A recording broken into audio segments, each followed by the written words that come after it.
Welcome to the Foul Play YouTube channel. And greetings, everyone. Tonight we're having a little special edition. Johnny Depp, Amber Heard civil trial bitch fest, I guess we could call it. I think we're all kind of frustrated, and there's so many ins and outs of this case, so many witnesses.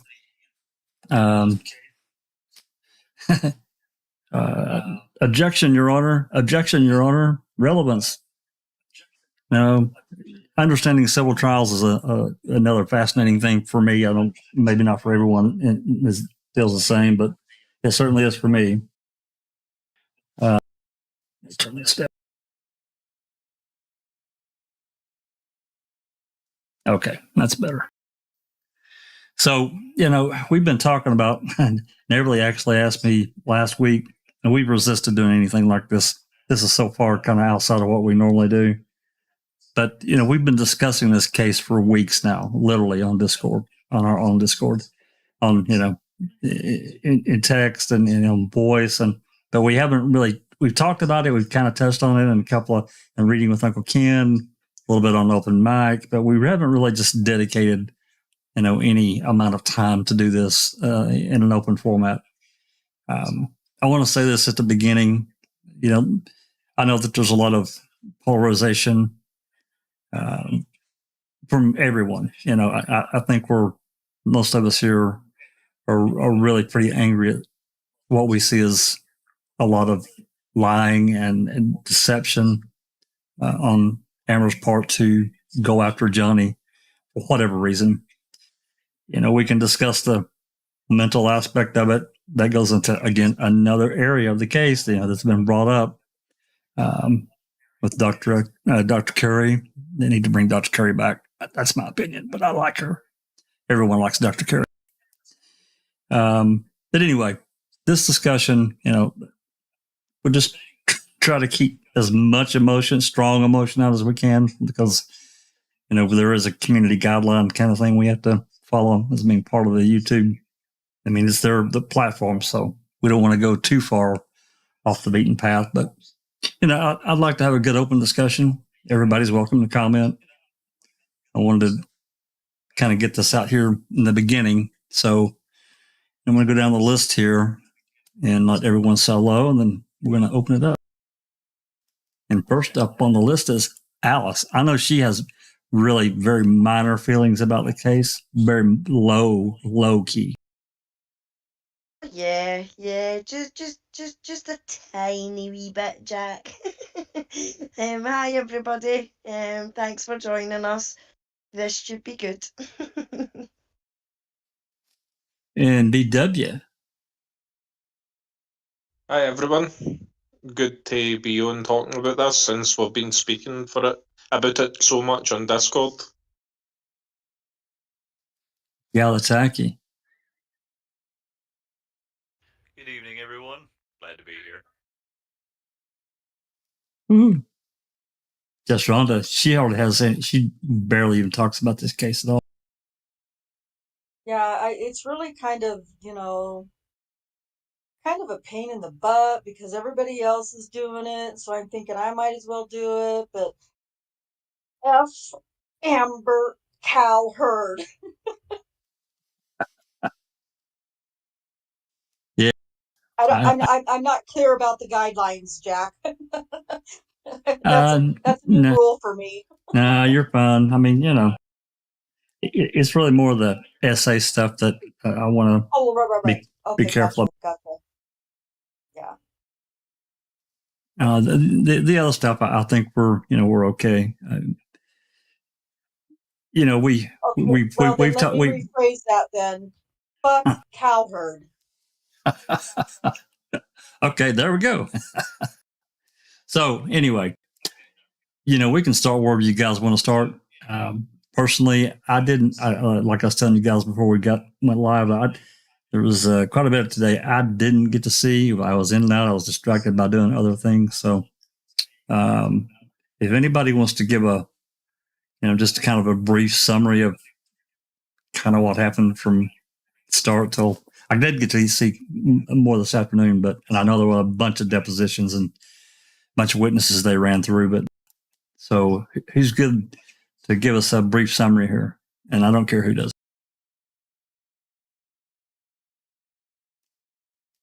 Alice, Rhonda, BW. I can try. I missed the first part of it because I was sleeping, so I can't comment on the first 45 minutes of it. I got up after that one. Anything after that, I'm good with. Okay. Well, Rhonda says Rhonda says she's got a summary. So go for it, Rhonda. Well, it was an absolutely stellar day for Johnny Depp.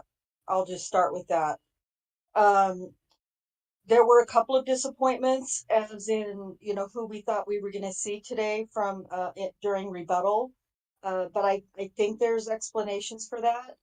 But pretty much, so they brought back Richard Marks in rebuttal. They brought back Richard Marks, who's Johnny Depp's. I don't even know what his title is, but he was kind of the same an entertainment expert, basically, for Johnny Depp, like Miss Arnold was yesterday for Cowherd. So he came on and basically blew her right out of the water, Arnold. Everything she said yesterday, and she was quite bitchy yesterday, if I'm not mistaken, at least in my opinion, but he kind of blew everything she said right out of the water. Oh, that alleged industry expert. She was. Yeah. Okay. Gotcha. Yeah. All of the comps that she was claiming yesterday, trying to say that Amber Heard was, no, not that Richard Marks. But she was trying to say that Amber Heard was on her way up, that Aquaman was her rising star, and she was on her way up, and that she was going to, she had 1 million for Aquaman, and then she was given 2 million for Aquaman 2, and then if there was going to be a third installment, that she would have bid up to 4 million in the third installment. And because of all of the lawsuits and all the Waldman stuff in the paper, in the page 6 of that paper, and his tweets, that because of all of that, and they kept calling it the Depp Waldman statement, which really fucking was pissing me off. But she was claimed that because of all of that Amber Heard lost millions and millions and millions of dollars in the entertainment industry. 45 million, Rhonda. Yeah. It was 45 million was what she gave an estimate of what Turd actually lost, but yet her counterclaim is 100 million. It's like, well, you're fucking what, 30, 40 odd million short? Where's the fucking rest of it? I did notice yesterday, not to lose track of your summary of today. I did notice yesterday, though, this industry expert, she had a pretty narrow window of what her comparison, but not only that, she was lumping Amber in with Jason Momoa and some of these Gal Gadot and some of these other major stars. Yeah. And that's what Richard Marks did today. He came in and basically blew all of her comps out of the water. Like, no, you cannot compare Amber Heard to any of those other legendary actors. They're established. They're established, and they've been in epic movies. And even when she was given testimony, that industry expert, she was questioned, I think, when she was crossed about where she got those figures from, the exponential increases, especially on like the third and fourth one, and she didn't have a good answer at all. Not to me. No, she said it was based in the last 5 years. Now, she also went on about Pirate 6 no even being written yet. Yeah.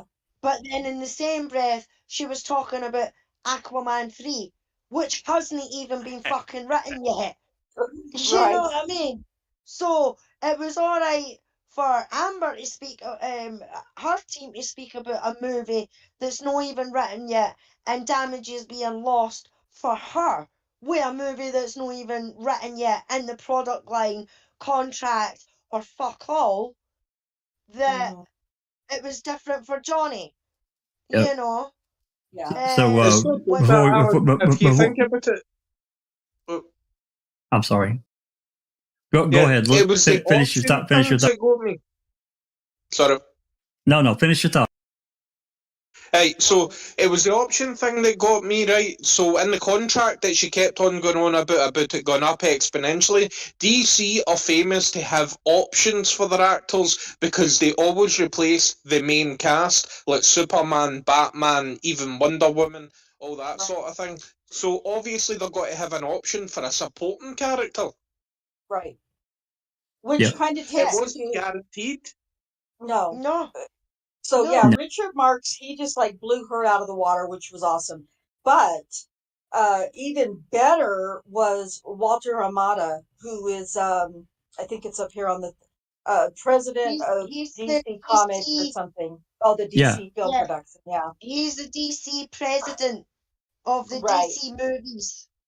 And he basically did the same thing, you know, he backed up everything you know, that Johnny's team has been saying all along, and that it had nothing, that it was, he basically said that the reason that there was question or reconsideration about Amber in Aquaman 2 was because of chemistry, lack of Lack of chemistry. Yeah. between Jason Momoa and her. And he Didn't they said say even they? in the first one. Didn't they Oh, say go that they ahead, yeah. didn't they say that they manufactured this chemistry? Right. Yes, in Yeah. the editing process, Jack, you're right. Yeah, and the editing process, they were able to edit the connection sort of side here for the love rival. He says, but that's what all film industries kind of do anyway. But yeah, I mean, Rhonda's right. I mean, he was brilliant. He just basically said that her contract could have maybe have been negotiated if there was the chemistry sort of side of it, but that just wasn't there. Right. So the And option for them was that they could replace her or not even use her at all. It was all down to them because of this option thing.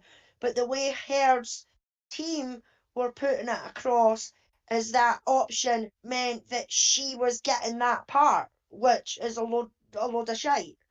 Right. also, it's important too for people who don't know or didn't hear this part. She was paid the $2 million for Aquaman 2. So Right. she didn't act, you know, other than I guess a few minutes or whatever the amount of time was. I guess remains to be seen, but not by me because I will not watch it. But anyway, she was paid the $2 million. So, you know, so she got her $2 million, Miss Arnold. So shut up about the $2 million and the 4 million for the third installment, if it's even going to happen, is not even in play, in my opinion. No, No, of course not. no, just Second one's just not like even been released yet. Right. No, exactly, see- Jack. Second, See if Sorry. you compare her to a comparable star in a supporting role. Look at Scarlett Johansson in Avengers, right? Her first movie in the Marvel Cinematic Universe was Iron Man 2. She was paid something like £200,000 for that, right? And then our next movie was Avengers, the first Avengers movie, which is probably one of the top grossing movies of all time, and she was only paid £1 million. And Scarlett Johansson is a million times the actress that Amber Heard is. Oh yeah. And You she know- was only paid £1 million for a movie that made over $1 billion. You know, Yeah. I feel kind of silly, but I guess it's just from ignorance and not really paying attention to it. But I remember thinking back now for a couple of years and all the stuff going on around about Aquaman and Amber Heard, and I just didn't really pay that much attention to it. And I feel kind of silly now that I didn't, but I remember seeing, on Twitter and, various news articles, had no idea they were really upset because of, what happened in the UK trial and then all this other stuff, the op-ed and there's another part of that too. And whether it's said or unsaid or however much it's talked about, these studios, they look at this kind of stuff. They have to. The perception of what, the everyday people think, and I know we have extremes one side and the other, but the everyday people, they kind of look at this stuff and say, what the hell is going on here, man? Especially if you're a major star in a major movie, you become an ambassador for that brand and that movie studio. Sure you do. Don't they call that the Q score that they were talking about? Wasn't that guy today was talking about that? Part of it, yeah. Yeah, they were trying to compare Amber Heard's to Jason Momoa's. Right. Yeah, Hey, yeah, that's right. Jason Momoa that's been in, 3 of the biggest TV franchises ever. He was in Baywatch for 100-odd episodes. He was in Game of Thrones an entire season. He was in Stargate Atlantis, was it? Stargate Atlantis. That's One of right. the biggest Blade TV Runner, programs of all time. But yeah, Amber Heard's got to have the same Q score as a man like that. No. Wasn't he also in Blade Runner, and he's supposed to be in Fast and the Furious? And That's right. come on. I don't think he was in Blade Runner. I think it was Amber that was in Blade Runner because Oh. they made a joke about that in the court, saying she played just a big naked billboard. Yeah, no, she was no, a naked. no, That's no, right. no, that was the Amber. That was the a mass one of the other people that was in the comparisons was a lady something a mass was her last name, and she was the billboard in Blade Runner. Wasn't she the one? She was the one who doesn't have the Twitter account. Hey, RC. Yeah, she doesn't have the Twitter and the Facebook. Yeah. I mean, that's what I liked about the one that they brought in to rebut. Who was it? No, Richard Marx. Doug Banya, the social media. Oh, yes. Yeah. An internet expert. His breakdown was absolutely brilliant and blew that Arnold's testimony right out the fucking window, because no, it wasn't. It was it Schnell was their expert on the hashtags and everything like that. But what Dougie Banya done the day was he came on and he says that he looked at Amber's rating on social media before the Waldman statements came out and after the Waldman statements came out, because his rebuttal was about the Waldman statements. Yeah, and how how it affected her career, allegedly. Yeah, exactly, Jack. So what he did was he went and got her numbers from before the Waldman statements were out, the negative sort of Waldman statement before the statements, and then after the statements.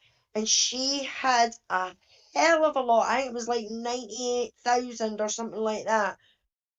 Dislikes to her before the Waldman statements even came out. You know? And the way he said that Schnell's the way he did the hashtags don't really relate to against Amber, you know, because they It's were not saying comparable. that It's not comparable, right? yeah, but I mean, what I don't understand is why is her team saying that the hashtag justice for Johnny Depp damages Amber Turd? That has Well, got fuck I all think they're to do grasping at with straws. Amber Turd. they're grasping as you're right, Gala. You're Yeah. exactly right. Exactly. It's Yeah, like they we can't said. really argue that either because Johnny Depp and his team does not have control over No, the millions of people that follow him. You cannot control your audience. You can ask them not to do something. It is down to the individual not to do it. If somebody tweets something nasty at Amber Heard, that's no Johnny Depp's fault.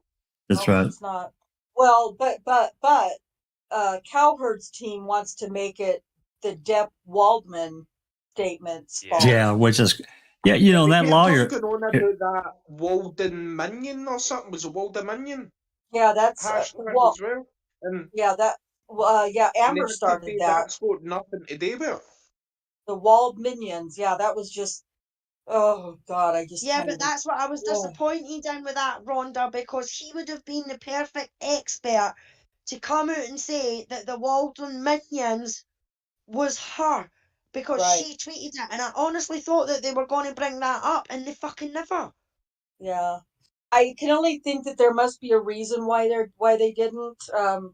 You know, they probably, Waldman can't really testify to much, honestly, because everything is basically, going to be attorney client privilege. So, he's not really able to say anything more than what he's already said. And so I don't know, I can only think that there must have been a reason why they didn't bring that up. Well, Sheree can Get more Tried to into use it. that Sure. against them, Rhonda. Sheree could probably speak in more to the- that. I'm sorry.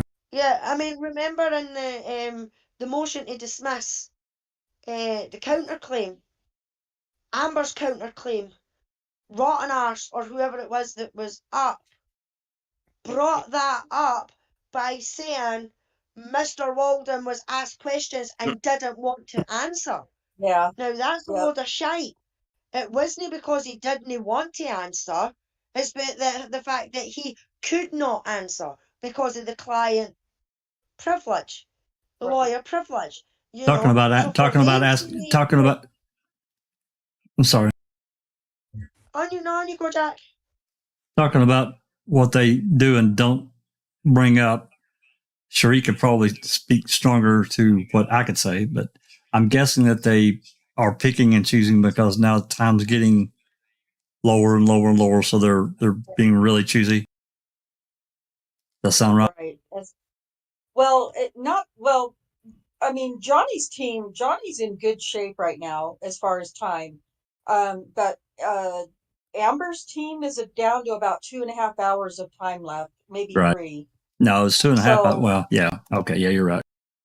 I mean, I could be wrong, but it was, so they have, it's kind of funny because I don't know if anybody else has picked up on it, or maybe I'm just imagining it because I think it would be funny, but it seems like at times Elaine like starts talking faster, like she's trying to hurry up and get out the question as fast as she can because come on, let's go. We got stuff to do and we don't have very much time left. I don't know. It seemed like Well, that to me yesterday. Well, I can imagine Amber's putting the screws to her, putting thumb screws on her at night, cranking them down. Well, the Yeah. See, the other thing is, she would have had more time if she learned how to switch her microphone on and the judge didn't have to repeatedly tell her, Nope. switch your mic on. No doubt. What's other that? gentleman, the other associate, Hipson or something, that was on counter today. He was definitely rushing through, especially with the analyst. He was real quick trying to get his things out to the point where he had to the analyst had to ask him to repeat himself because he couldn't understand him. He was speaking so quickly. Wow. Yeah. Okay, somebody refresh my memory. I need to ask a question. They had a witness on there, a deposition, and they were was to one of the organizations. Was it Children's Hospital that she was supposed to donate? Yes. Yes. I only got to catch a piece of that. How did that go? Basically, what happened was they brought her on. They asked her if how much Amber had donated personally herself, and they said 250,000. And they asked if they asked about an anonymous donorship, and then they asked what was it? They had reached out to Mr. White, I believe it is, the gentleman who had initially sent the 100,000 from Johnny's team, and asked him about future payments. And then they reached out to Amber Heard through her associate and asked about when they could expect the rest of the payments, and they never got any response from Amber's camp at all. Oh boy. Yeah, but she pledged it, so it's already paid, according to her. Pledge Well, and yeah. pledge and paid or donate or donated. And the There was- only How thing that frustrating that was. well, the only Yeah, thing that don't forget, when you go to pay for your petrol at the pump, take your pledge card with you. when the only thing Elaine could come back with was to ask them if her pledge was expired. Yeah, I heard that. I did hear that Yeah. part. Yeah. That's ridiculous. That was about all Elaine had. Yeah, and Amber had even less. At least she donated something. Can I say, during that line of questioning, I was a little surprised that the judge didn't say, like, make her directly answer that question. I mean, it was almost like refusal to answer. Just like that psychiatrist sat there and asked the judge, do I have to answer this question? Oh, you talking about when Yeah. Amber was on the stand and they were Yeah, trying to drill it down, and she kept wiggling. Yeah, oh yeah. And Vasquez said, It was said about- something, my definition or whatever it was of pledging, and Vasquez is like, no, that's not how that I works. use pledge and donate There you go, synonymously. synonymously. Man, What? It's like, well, wait a minute now. You were on that talk show and you were sitting there all chest puffed out that I donated that $7 million. it's just an No, you insult didn't. to- It's an it is. insult to everyone listening, because it's like saying, I'm going to open up Webster's dictionary and change the definition of the word. You can't do that. Right. That was Yeah, ridiculous. but she did donate the money. She donated it to her own bank account. Yeah. Well, I love the fact that she was nailed to the point that she had all of those funds, the entirety of her settlement, 15 months before this case was even filed, and she never made one attempt to pay those charities. I was so But she- happy they brought that up. Right. But she blamed Johnny. Yep. Well, yeah, Multiple times. because Johnny sued me. No, he didn't. Not in that 13 months when you had it in your bank She had account, honey. plenty of time. Oh Yeah. yeah. The funny thing is, Johnny Depp actually offered to pay the full amount to the two charities that she wanted. You heard the argument against that, though, right? About he needed to pay the adjusted amount due to a tax break. Yeah. That Yeah, was she the didn't argument. want him getting the tax rebate or something for it. Yeah. And had gone so far as to work out it was something like $12.4 or $12.6 million that he should have donated for the adjusted amount of what her donation of 7.5 was. You know, she wanted, if I recall correctly, it's actually very, very sneaky what she wanted, and very, very clever on her part. She wanted Johnny to donate not $7 million, but as part of the settlement, but $14 million, right? Yep. Which meant that she would then hand over $7 million to the charities and still keep $7 million in her own pocket. That's right. So the problem is Johnny only gave us 7. And remember, Amber said, I got cheated out of my divorce settlement. I should have got at least, I think it was $34 million. She had made that comment. So Amber was banking on the fact that Johnny would have done a tax break. For example, they can actually count donation as part of their, when they do their taxation. But Johnny never went through. He only gave us $7 million. That put it in a real terrible bind. It's just like Stephen Avery when he got his money, right? So is he going to give it all away, or is he going to keep some for the fact that she got sued, right? A civil suit. So if she didn't have any money, how's she going to hire all these expensive attorneys? So she was thinking ahead, in my opinion. I personally don't feel she's paying for these attorneys. I think she's getting a little financing. My opinion, speculation. Well, did you How the hear heck if towards if she's not making that kind of money doing movies, so she's not making $6 million. That she said she spent $6 million on this. She But you hasn't got been her baby working that, daddy. huh? You got her baby daddy to Right. well, pay That's for where all I think it's the coming from. attorneys. if someone here can correct me if I'm Are you wrong. talking about a South African baby daddy by any chance? No, Someone correct me if I'm With the wrong. name, Was by it? the name of Elon Musk? Elon Musk. Yeah, yeah. What's that, What was Gala? that you were asking? What's that, Go Gala? ahead, Gala. Wasn't at the end there was the motion to strike Amber's claims and all this. I don't recall exactly what it was called, but I believe it was today after they rest their case. There was during that whole spiel that Johnny's lawyer was giving. There was something about Amber was seeking to have her attorney fees waived. I specifically recall hearing that, and there was an argument against it. Naturally, I'd have to go back and listen to it, but I know it was in there. Did anyone else hear this? I didn't I hear know that. that she's asked to have Johnny pay her legal fees. I Of know course. that she's asked that in Oh, the case. you know what I heard? You know what I heard? I was on Popcorn Planet that her homeowner's insurance is paying for it. Huh? Yes, her homeowner's insurance is paying Oh, yeah. her legal fees because under certain insurance policies, if you get sued for defamation and other things, your insurance will pay for your legal fees. That's amazing. Isn't it? Well, it didn't Yeah. work for Kosoric, did it? I'll have to look this up again. I need to check my house policy. Yeah, no kidding. My biggest disappointment today was how much they edited down Jennifer Howell's testimony. Yeah, we've been talking about that too.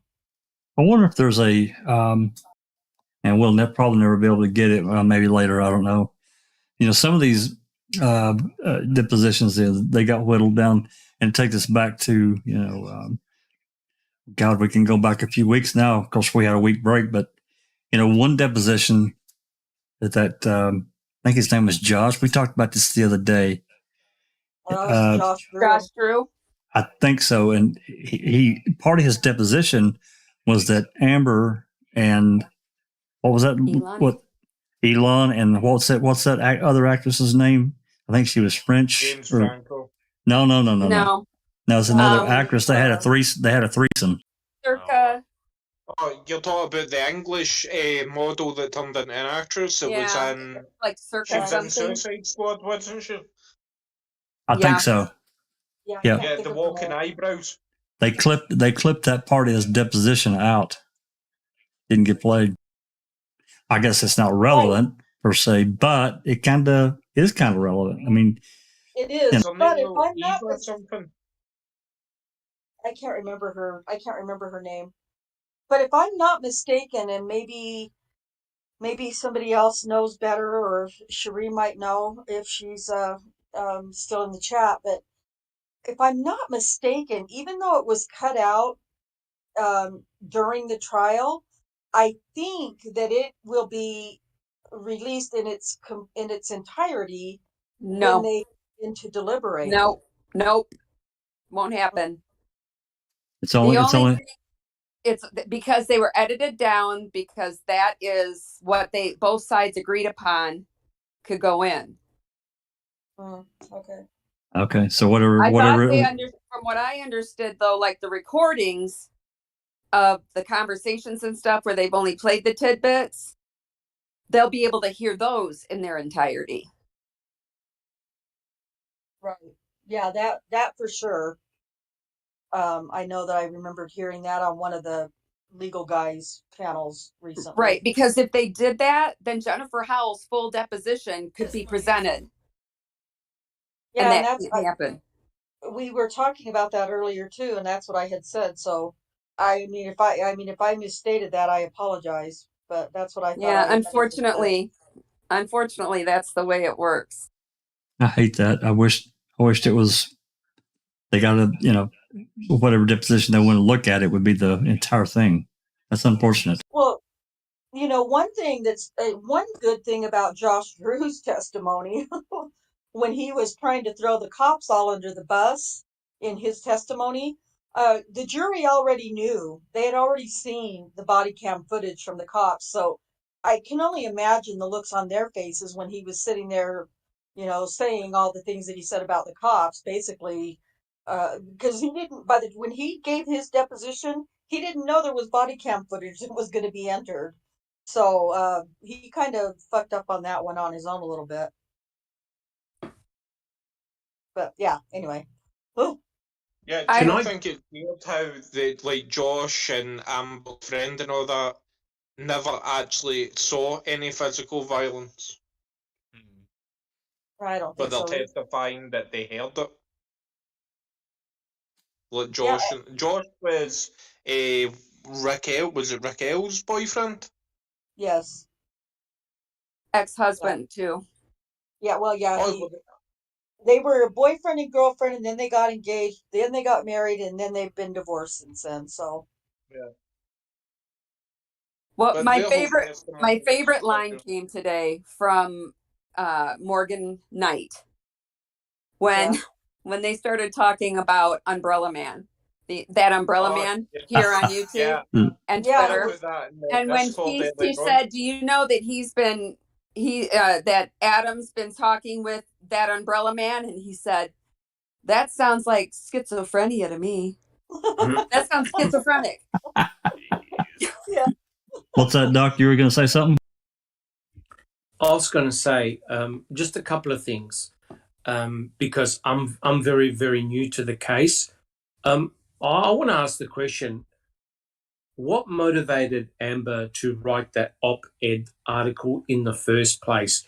And did anyone on the panel read the op-ed article when it got published? I think back in 2016, I think it was. 18. Who on this panel? She was teaming with the ACLU, and they encouraged her to write it, and she was using it to promote Aquaman because it had just come out.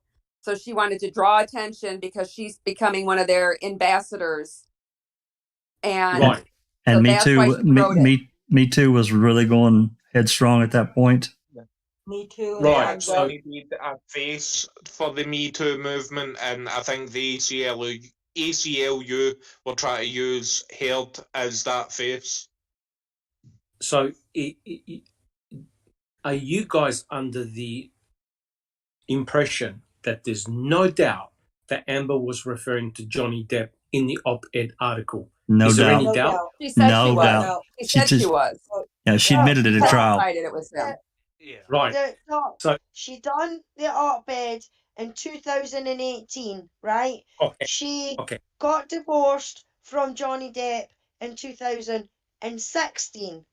And in that op-ed that she wrote in 2018 was that 2 years ago, I was in a domestic violence relationship. Now, you're married to one of the biggest fucking stars in the world. In 2016, you get divorced, and then 2 years later, you come out in an op-ed or a newspaper or whatever and say, 2 years ago, I was in a domestic violence relationship. Yeah, that's it. And not only that, the fact that it went to, they wrote it, they sent it to her, they sent it back to the ACLU and all that, and they basically told her, because Johnny's got to be in this. If he's not in this, if it does not refer to him, it does no good. Yeah. And so they put stuff back in to make sure that people would know it was Johnny she was referring to. Yeah. Yep, So US do you? Today or something like that didn't want anything to do with it. The Washington Post didn't want anything to do with it because to begin with, and then the ACLU and Turd started communicating with each other, and she's like, "Well, just put them back in, just put them back in," so that she could get it printed. And in my opinion, she done it as a selfish cow and tried to destroy a man because she knew that all she had to do was say those words and people would believe her whether it was true or not. That's Her right. goal from the beginning was getting with Johnny Depp and everything like that, because you've got to remember she's known him since the Rum Diaries, so they've been at parties together, they've done nights out together, whether it be with friends or in a group or whatever. So she knew the kind of personality that Johnny Depp had, as i.e. being quiet, quite withdrawn in himself, polite, and this is just my opinion. So she knew that he could be manipulated in a sense. Even though he was a 50-year-old man, she took advantage of his personality, his traits of being the most nicest, genuine person that you could ever get on with. Because everybody that you speak to, her PI that she hired, went back 30 years to try and find dirt on Johnny Depp and couldn't find fucking any. So to me, she applied herself to that at the very beginning, and she was like, I'm going to make him mine, and then I'm going to fucking take him for every penny that he's got. And that's exactly what she tried to do with writing this op-ed. And she knew that saying these words about Johnny Depp at that precise moment in time would boost her career and destroy that fucking man's life, because it doesn't matter whether Johnny wins this case now or Johnny loses this case, because the fucking damage was done. The damage was done when she brought out that trio in fucking 2016. And then the damage was done even worse when she brought out the op-ed. So that man's reputation was shattered. Nobody wanted to do anything with him. But until these recordings and things like that came out that proved her to be the abuser, it's been a completely different story. And us Johnny was a that platform that was the to thing, tell you know, his truth. that came out of the UK trial from what I've read. Now, I've not read the op-ed doc. I'm not sure anyone here has. I've never read it, but that's what Yeah, I kind of understood.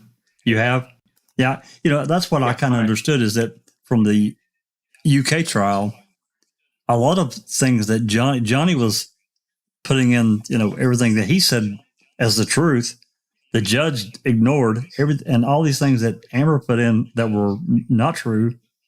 The judge believed it and just accepted it as true.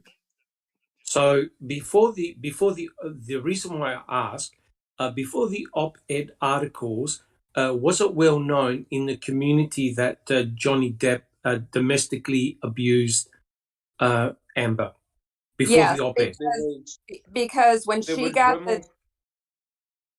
You got Go the ahead. TRO. when she got the TRO, she made sure, and she filed for divorce. She made sure that TMZ was tipped off, and they were outside of the courthouse when she came out with her fake bruise on. In my opinion, her fake bruise on her face, and wearing her black Amish dress. And when there's perfectly great access, you could park underground at that courthouse, or you can, go on through the back and go out the side where people aren't going to see you. Because when you file a case like that, it's not immediate that they are notified that, the press is going to get notification. It'll take, probably 24 hours before it goes on record and anybody will know. So her team tipped off the news about the TRO and about the divorce filing.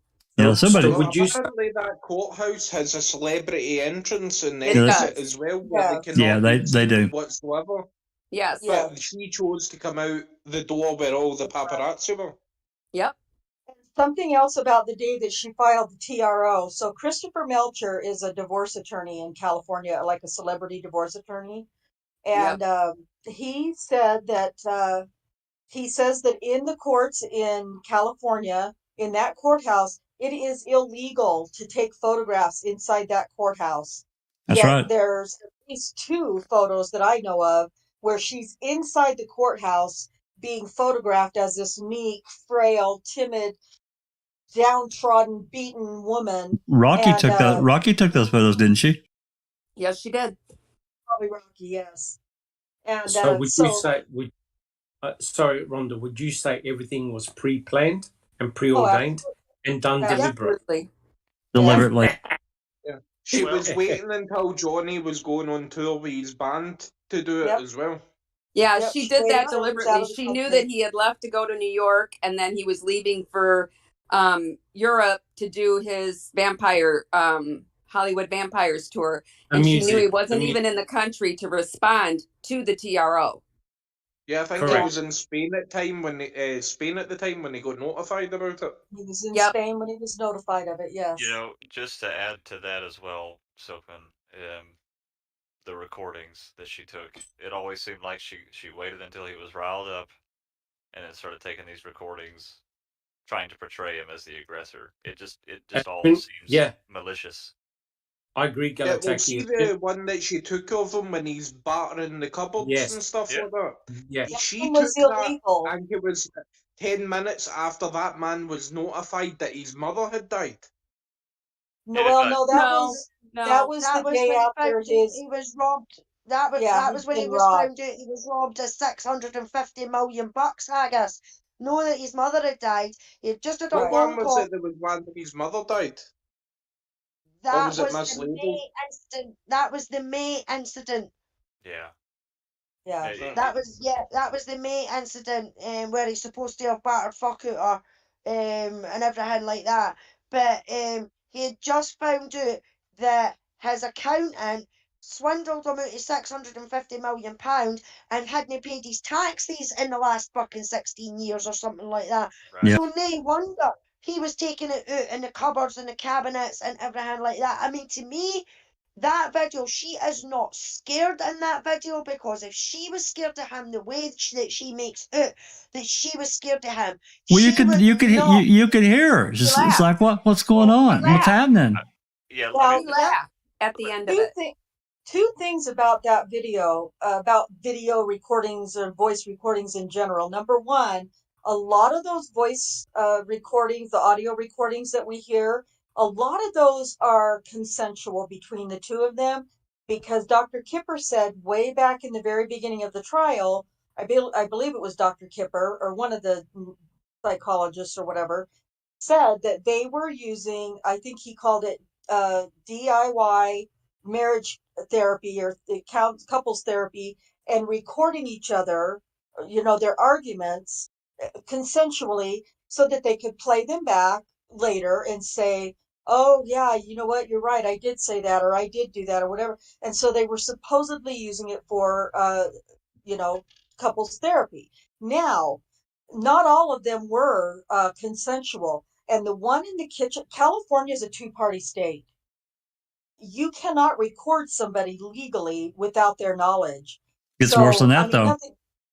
Nothing's going to be done about it, obviously, but the point is that she was willing to, sneak her little iPad or whatever over there and provoke him. What's wrong? You were so sweet this morning, and did you drink this whole thing? She knows what buttons to push, especially when he's not in a good mood.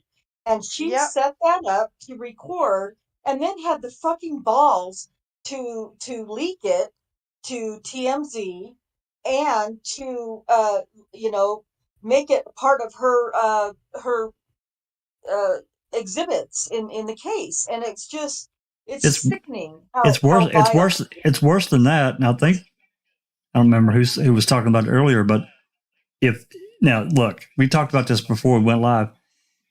If it was on her device, so either she did it or she gave someone else access, which now we've involved a third party. We've been involved in a third party.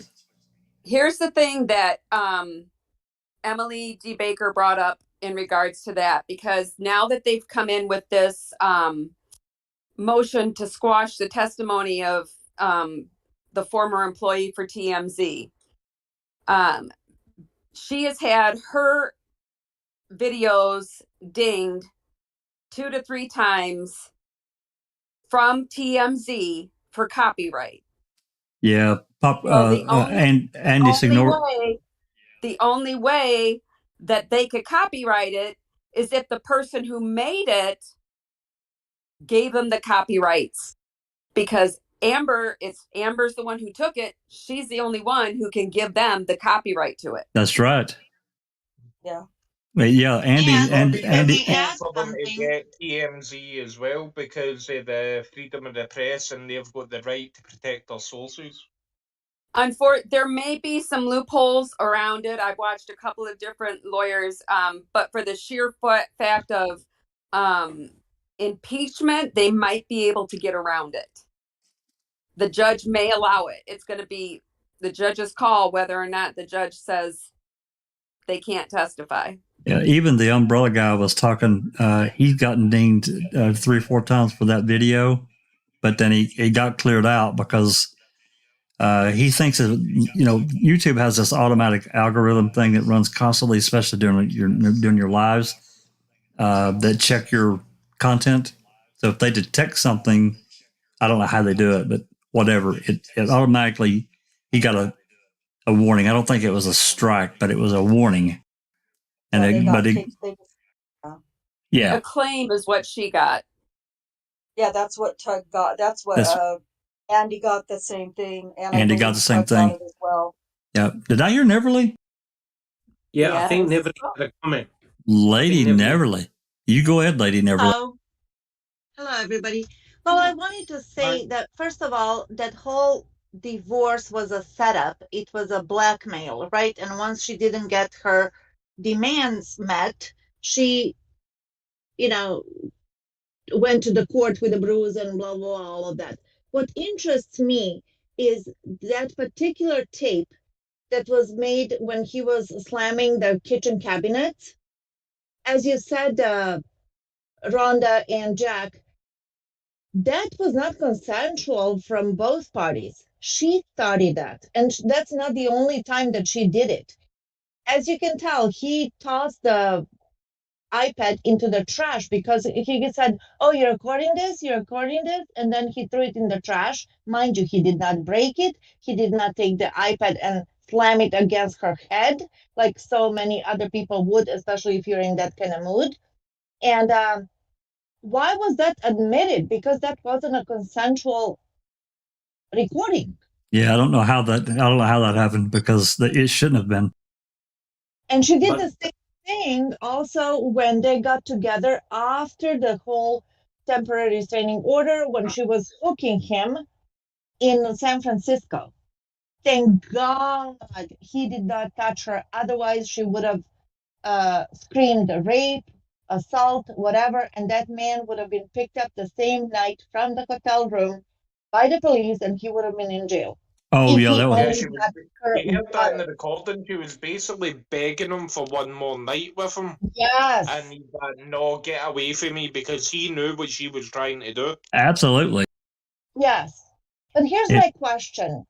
With this whole setup, you know how she produced a letter to him with her demands, which was the 3 penthouses, $50,000 a month, the Range Rover, and all the mutual debt, which they incurred, I think, $13.5 million in 15 months of their marriage. He had to clear all of that, right?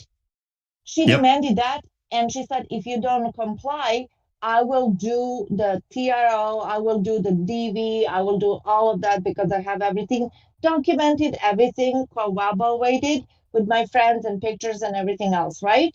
So that makes me, and then he didn't sign, and he went through with it because she kept her word. That's the kind of person she is. And so it makes me think that she did not get the 3 penthouses and $50,000 a month.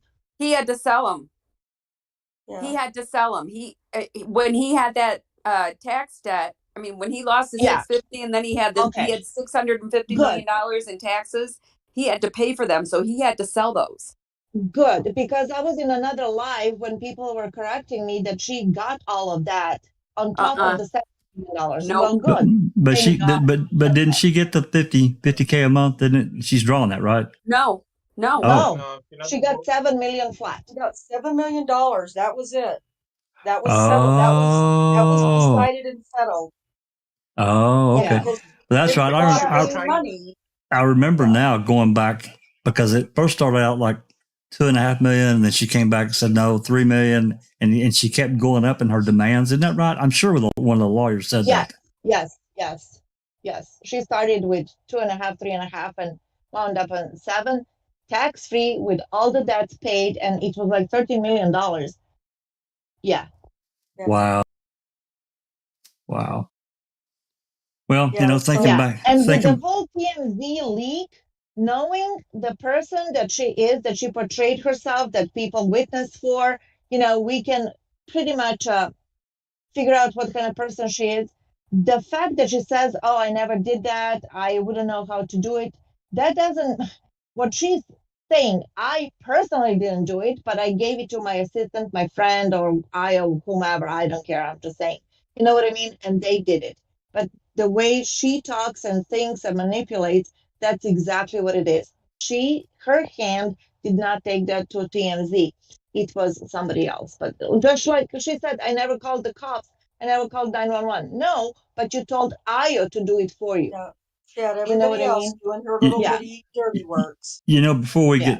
get too far on, I know we're pretty hot on her, and we should be. I mean, I think, my personal belief, my opinion. But at the same time, I think back about when he met her. Look, I know he's not a perfect guy. I understand that.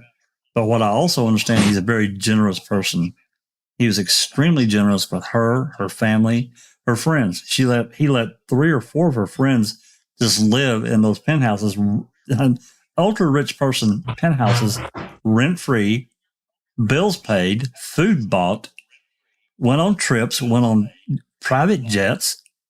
Paid for their drugs for them. Paid For for their liquor. Paid for their parties.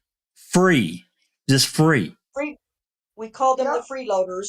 Absolutely. And so, you can say whatever you want about Johnny, but as Alice alluded to, they tried to find some dirt on him, and no one's. Well, I mean, you got Ellen Barkin. Basically, I don't know what that was the hell it was about. She said he threw a wine bottle, a champagne bottle, whatever it was.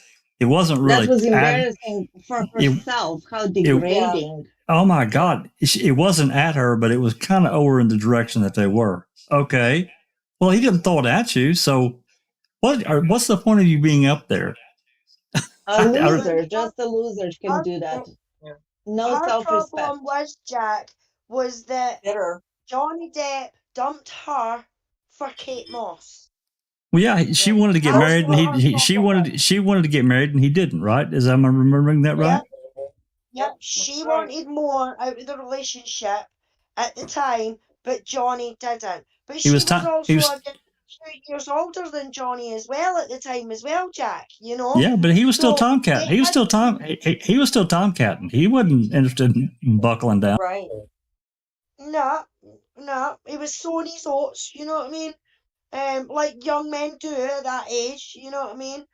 But because he finished it with her, and then started dating Kate Moss, that's it. That's her gripe. Period. But that was And 30 years ago. Come on.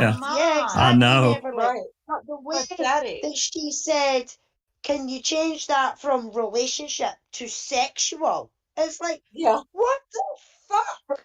From romantic to sexual.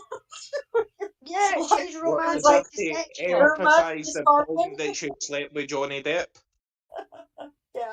That was all that achieved Agnes I was that she actually slept with Johnny Depp and that she was a bitter witch because he went for somebody his own age. You know what I mean? That's all I seen in that. And Jack, what you saying? If I for one friggin', I mean, you said that we've gone a bit hard on her, right? Yes, we are. but in my opinion, she's brought it on herself with Oh, any I agree. false allegations.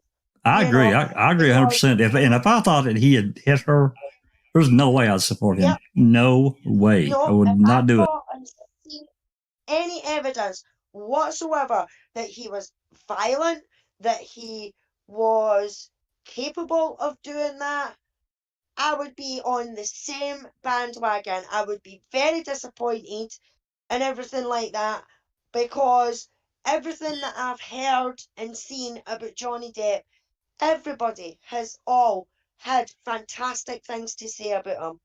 And Yeah. back And in the John, 80s and the 90s, you tell me which rock star, musician, movie star, Right. Somebody whatever would have said not something. destroy a hotel room or something in a hotel room, or flung something at the TV or something like that back then in the 80s and 90s. I guarantee you, if you go and ask Alice Cooper, the Rolling Stones, the Beatles, all the kind of genres and everything like that for back in the day, I guarantee you that either one of them themselves or people that they know of have done that exact same thing, Sure they but have. would never lift their hand to a person.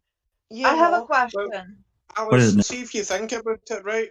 You've got to look at all his ex-partners. We are supposed to believe from Amber Heard that for 50 years Johnny Depp never laid a hand, never got jealous of anybody, including a supermodel, until he met Amber Heard, and she was that special that he was insanely jealous and beat her up. yeah, What's your question, Neverly? yeah. My question is this really, Amber Heard versus Johnny Depp, especially Johnny Depp, or is it just injustice in general? Because frankly, I could care less if it's Johnny Depp or a regular, commoner, but what she's done, which is a complete blackmail and setup and defamation and abuse, if we want to go that far, Well, this is just atrocious. I don't care if it's Sophia Loren and I don't know, Brad Pitt, doesn't matter. You know what I mean? It I'll tell you doesn't what matter who they are. I'll tell you People what at I the think. end. I'll tell you what I think, and you can reply to this. I think it's Amber Heard and a movement against Johnny Depp. That's what I think. Can I just make a comment? Please. Please. Now let's think about this. Amber Heard is claiming all this type of domestic violence, sexual abuse, etc., etc. Yet she persisted and stayed with Johnny Depp. When I saw that recording that she attempted to do of Johnny without his knowledge, and then he freaked out, by saying, "Are you recording this?" I believe it really is, in a nutshell, what she was trying to do. I believe her aim was to roll Johnny up so much that he was going to threaten her by some type of violence. She wanted that piece of evidence on tape, recorded, as the form of proof of the violence of Johnny Depp. So in one, that whole incident encapsulates Amber Heard to a T. She stayed around long enough until she had the proof positive to nail him to the wall. The problem is she cannot provide any form of proof of any form of violence or sexual assault directly to her. So think about this. She was trying to bait him and egg him on in order for him to retaliate. Now, I don't know, guys, but if you have been abused for that long period of time, why are you baiting your abuser? It No makes no way. sense, guys. No, It makes no sense. well, And he walked away. You've heard Yeah. these. You've heard there was one phone call. I'm not sure. I can't even remember which one this one applies to, but they're talking, and she's got that maniacal laugh, that maniacal horrible laugh, and she's making fun of him. It's horrible. It's an absolutely Is this good for your book? Will this be good for your book? Will this be good for your? Oh, Donna. Oh, it's That's scary, horrible. Rhonda. You're really good at that. We need to talk. Oh, Okay. oh, I can got corroborate. horrible I can chills. corroborate that with a lot of people now too.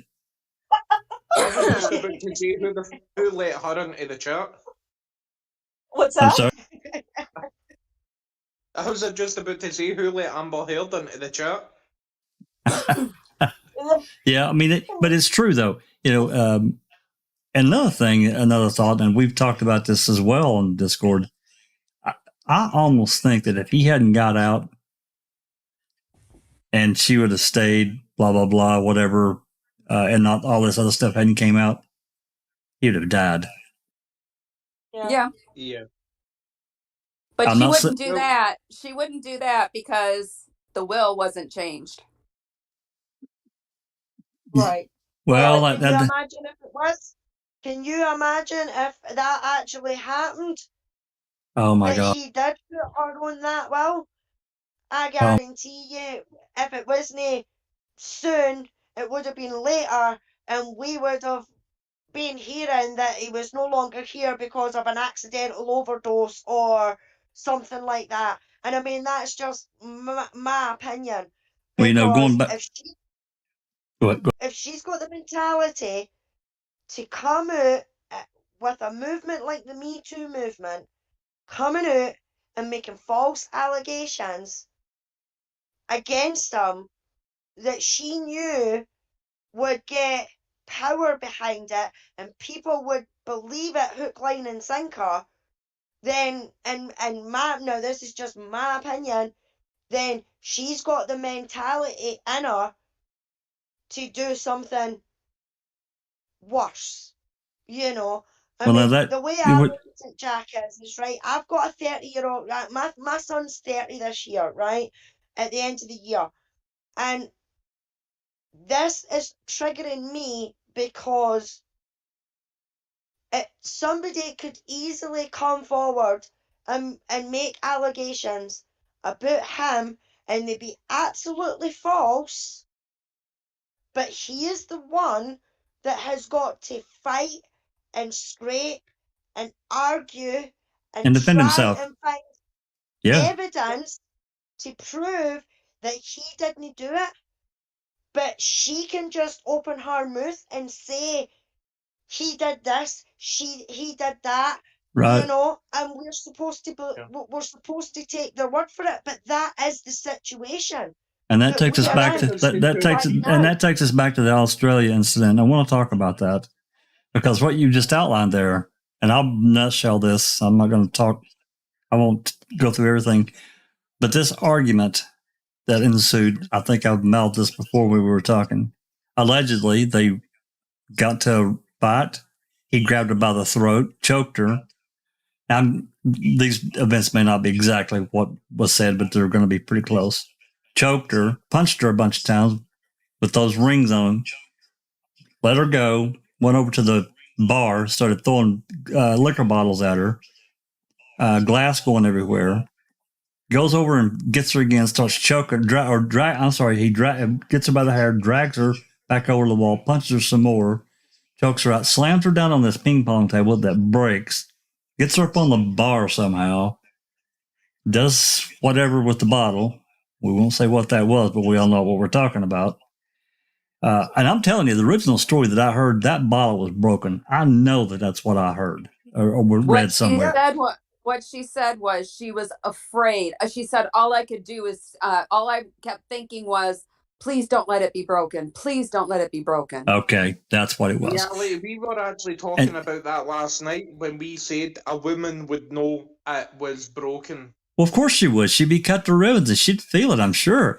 But, this was all in relation that allegedly he was doing a cavity search, right? Am I understanding that properly? That was a different instance that she claimed that. Oh, okay. Yeah. Thank you. So then, after all this, he lets her go. In the meantime, he'd ripped this nightgown off of her, so she's naked. She's been drugged through glass. She's walking in glass. She's been punched numerous times by Johnny with those rings on that we've all seen. She crawls off to the bathroom and locks the door, falls asleep, or gets in, and then I guess goes to bed, whatever. Doesn't do anything. Take Apparently, some sleeping pills. takes some sleeping pills.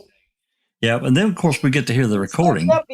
Real quick, she slipped up because she said, "I took 2 sleeping pills." She was about to say a bunch of sleeping pills, and then she caught herself and said 2. Yeah. So anyway, yeah. Carry So, on. but then we got to hear the recording of really what happened, at least after the fact. Dr. Kipler was there. The nurse was there. Was Ben King? Didn't Ben come? Ben King? Yep. Jerry Yep. Judge. And Jerry Judge. Not one person said, "Oh, you're all cut up. You're all banged up. We need to check you out." Not one thing was said. And I don't care if these people work for whoever, they're not going to let that go. They would have said something. I know they would have. No, they've got a duty of care. I'm sorry? Huh? They have a duty of care. That's One's right. a doctor, one's a nurse. Right. They've got a duty Yes. of care to report any and all abuse that they think they see or they actually see. But even The only thing that they did was give her 50. The only thing they did was try to give her 50 unit or 50 milliliters, whatever, 50 of Seroquel. milligrams. 50 Milligrams. milligrams. She and she would only take 25. That's Right. the only thing that they did with her. Right. And then sent her in the To her other room, to her bedroom. I want to say something about this incident the next day, the Australia incident. So I listened to all of Incredibly Average's videos that he started 3 years ago. Absolutely. And I started from the very bottom all the way to current now. In that particular video that he did, when you can hear Amber, having her little, meh, meh, meh, I love him, he needs me, all this happy horse shit she says, you need to I implore you guys to listen to her moving around that house or apartment, whatever it was.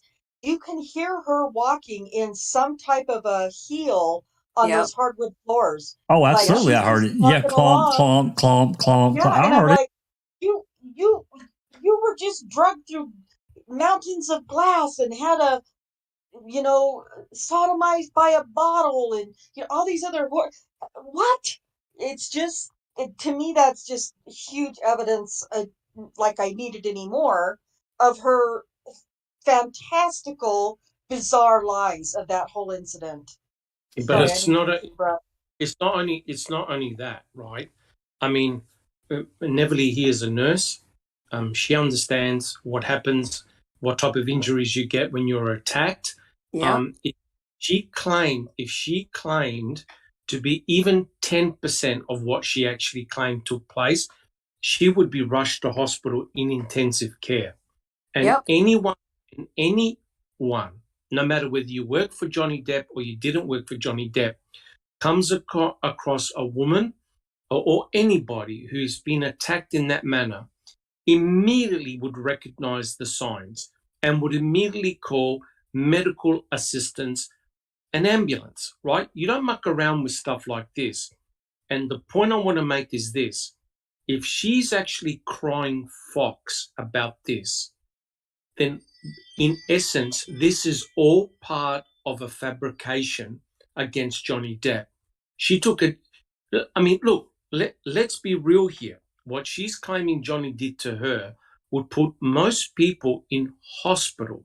She regarded it as not requiring medical attention. Now, Neverly is a professional nurse. What do you think about that? Do you reckon that could be possible, not requiring medical attention? No, not possible. If nothing else, if you did not have to see a doctor for the bottle assault, for trashing around, for walking on the glass, for being slapped, dragged, and everything else, then you would need mental assistance because you would have been traumatized, like you survived the war. Because that's very personal, that's very invasive, that's very violating, and everything else. And we heard all of this behind the scenes recording, and as Jack pointed out, No attention was paid to her except to calm her down because she was irate. Irate because she was drugged. Yep. I don't know what she took that night, but she even said at one point what she took, that she was on drugs and she just flipped. She lost it. And then she told Ben King the same thing. Well, Don't you know, you lose it sometimes or something like that? And Have then you ever at loved the someone end, so much yes, and just lost it? and lost it. And then a Yeah. few days ago or last week when she was on the stand, she even accused Ben King of lying. And I'm sorry, but we all witnessed his testimony. And I don't know if somebody can say that he was lying one bit. Yeah, Well, but you've The one also thing I got was to remember though, guys, is that she made 7, if I'm recalling correctly, she made 7 different witness testimony for the UK trial. The first testimonies that she did, there was no, and I mean no, sexual assault mentioned. right. None. And then as the statements grew and grew and grew and grew, then came the sexual assault. the essay. The Yeah. essay allegations. Sorry. She yeah, had to up the essay ante. allegations came. I'm sorry, but if you are being violated like that, attacked like that, and you finally make the decision to go to a court, a police officer, or whoever, and tell them your story, you are going to tell them on that very first statement, I Well, was SA'd and this happened and this happened and this happened, and I am mentally disturbed and, you know, frightened and everything like that. But 7 witness statements she made. It was Going only in the later ones, and until one of the lawsuits were brought, then this SA came into the equation. So just remember that. And I wish people, and I would like to say this on live as well, Amber Heard never won the UK trial. no, The son UK won. Son won it. Yes, the UK trial was not about Amber Heard. The UK trial was about the Sun newspaper here in the UK because they called him a wife beater. Yeah. And she was only a witness.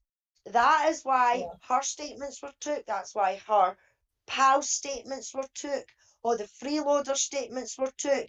Johnny wasn't even allowed to put in evidence or some evidence to rebut her statements and her pal's statements in the UK trial. The UK Right. trial was a fucking sham from the beginning. going Do you back have- to going back to the injuries, the one thing that I'm surprised they haven't touched on, she stated, as you were saying, Jack, that her feet were all cut up.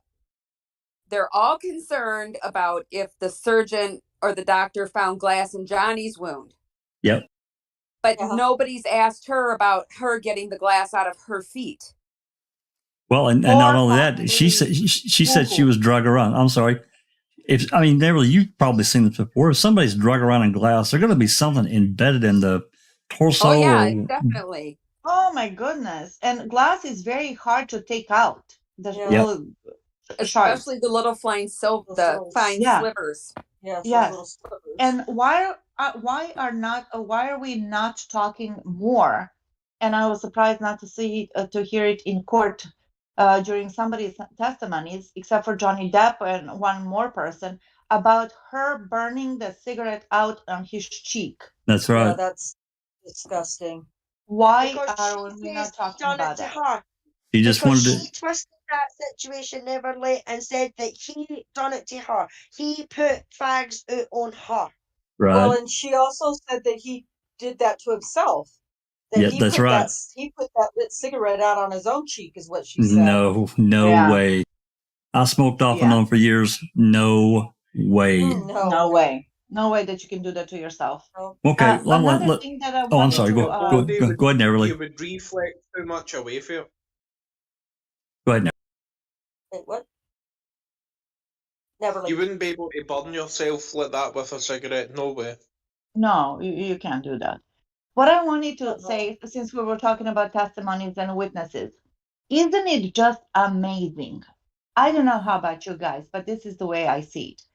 That your vibe attracts your tribe. Look at her witnesses and the shadiness of every single one of them versus Johnny Depp's professional witnesses. Whether it's a doctor, psychiatrist, whether it's a trailer park tenant, or whoever they put on the stand, they, to me, seemed like they had integrity, as opposed to Amber's witnesses, who were all shady. Not one seemed like a reputable person. No. Well, Yeah, they all I benefited. They I all agree. benefited from her in the situation because they got to go to premieres, they got to go to red carpet events, they got to go to parties, and they all got to live scot-free. Yeah, Yes. the freeloaders, the moochers. And when that ride was over, they all ended up having these, estranged relationships somehow. But they come back 2 years later or whatever their specific amounts of time were, and they're going to testify in her defense. Because she Please. contacted them to I catch up. know. I know. I know. And But it's even disgusting. and even her professional experts, the doctors, the forensic this, and they were all shady too. Yes. Look at, Oh yeah. not just personal friends, Yeah. but the professionals were shady. Yeah, even the guy With that no was doing the integrity. social media thing, the hashtags, he manipulated it to make it look worse for Amber. Yeah. I don't think he did. I think that he went on what they asked him to do. They gave him a job and he did what they asked him to do. So the criteria just If you didn't. remove one hashtag, it has got to make our other ones look more important, because the overwhelming number of the hashtags was hashtag justice for Johnny, and he says, so I could get a reading on the other hashtags today with Amber, I had to remove that. So obviously they're going to look bad. Yes. Well, Well, they had to take Johnny's out because it was all of his positive attention was outweighing her negative attention. finishing up the Australian story. Oh, Of course, sorry, Jack. no. You're fine. It's fine. It's all good. I just wanted to. Jack, I actually had a question about the Australia story. All right. Right. See the SA in Australia, is that the story that she stole from her old personal assistant? Oh, Kate James. There has been a claim by that. Yeah. Yes. Kate James claims that she did. Yes, that I've story read that from too. her. Mm-hmm. Which goes along with Dr. Curry's borderline personality and histrionic personality disorder. That she stole. Did she stole? Yeah. Okay, I've clearly missed something here. Explain that to me. Story. Well, apparently her old personal assistant had told her this story, and then weirdly, when Amber came to tell this story about the assault in Australia, it was an exact copy of what this personal assistant had told Amber what happened to her. Oh, she plagiarized it. Okay, well, she's done that with other people too. We know that for a fact. Oh yeah. Rihanna. Rihanna, yeah. So Yeah, okay, that was let's. Kate James. Yeah. Had Kate nothing else James, to say yeah. about Amber. Sorry, go ahead. No, you're fine. And then, so we'll get through that night. The next day, Ben King escorts her back to LA, right? Yep. And she appears on I can't remember the late night show or the talk show. No. That was the December That was in 15th December. incident. Okay, That I'm was confused. December 15th. That was the December 15th incident where she claimed that he had butted her and broke her nose and pulled Broke her her hair nose. out. Okay. That's Busted with her lip James open. the next Busted day. her lip open. That But was no. that was the James Corden show on December 16th. Right. Okay. Now, yeah. Okay, that's right. Anyway, when she got back to Los Angeles, now she would have still been. You should have went through this war, as Neverly and others have called this, which it would have been by her description. Right. I'm talking about specifically this trial, and no one said, "God, you look awful. You're all banged up. We should really get you to the hospital or the doctor."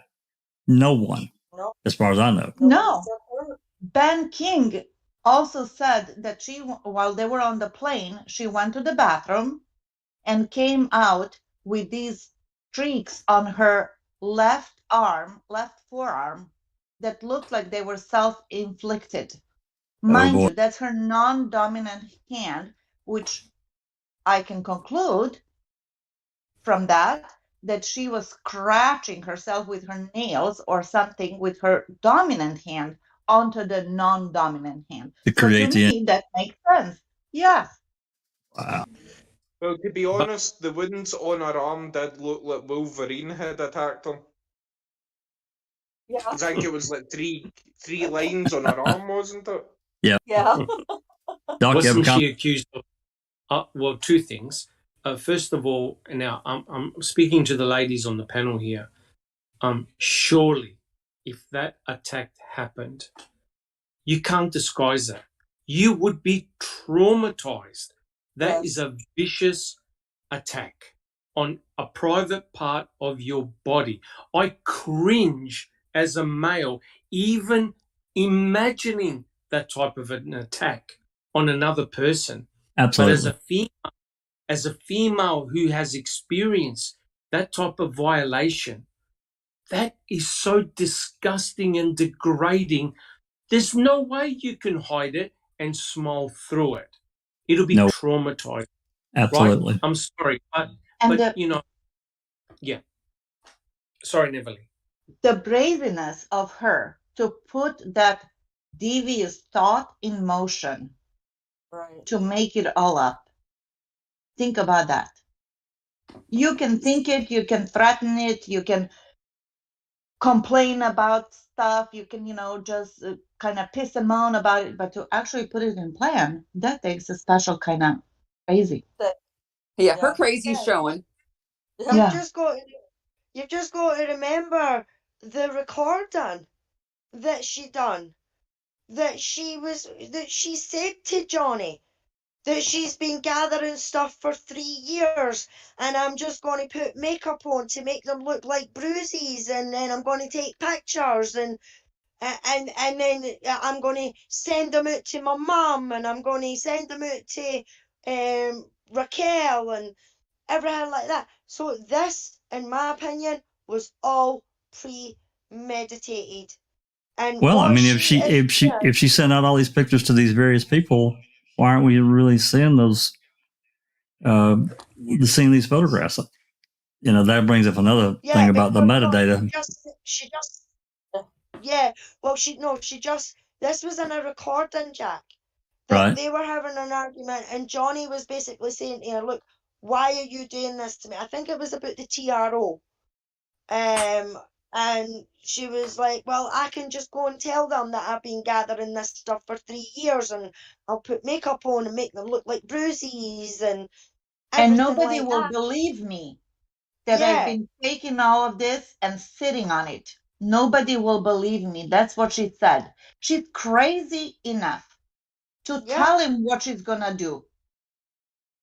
Yeah, that's crazy. But don't you think if you're trying to accuse your partner of violent SA,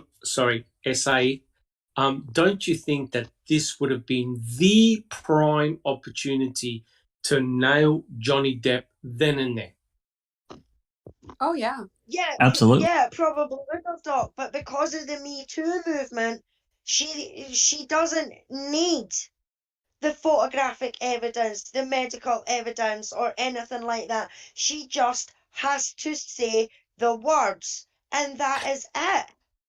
Yes, but Yeah, because they changed it from Me Too to Believe Everything. correct. But what she hasn't been able to present is any proof positive physical evidence, nor a medical report from a professional nurse or a doctor. Document any type of bruise, injury, or violation. Right? Well, that was She nothing. tried that on the stand, did she not, Doctor? well that It they said when they were looking at I think it was, I can't mind what report it was, but Johnny's lawyer had said there's nothing on here about you being abused, and she's Yeah. like, well, I disagree with that. That's where Elaine kept trying to work that in last Thursday, I think it was, or whatever day, is she kept trying to work that in there under recross or redirect, and Camille kept objecting, because of no foundation, leading the witness, and there is no medical record as far as I've ever seen, and I've asked actually. The only thing she did was she went to see Dr. Kipper's office. She said she went there to to find out if she needed to have a scan. But there's nothing in the whole documentation of the doctor's notes saying anything about it. Yeah, because she said she thought she had a concussion. Right.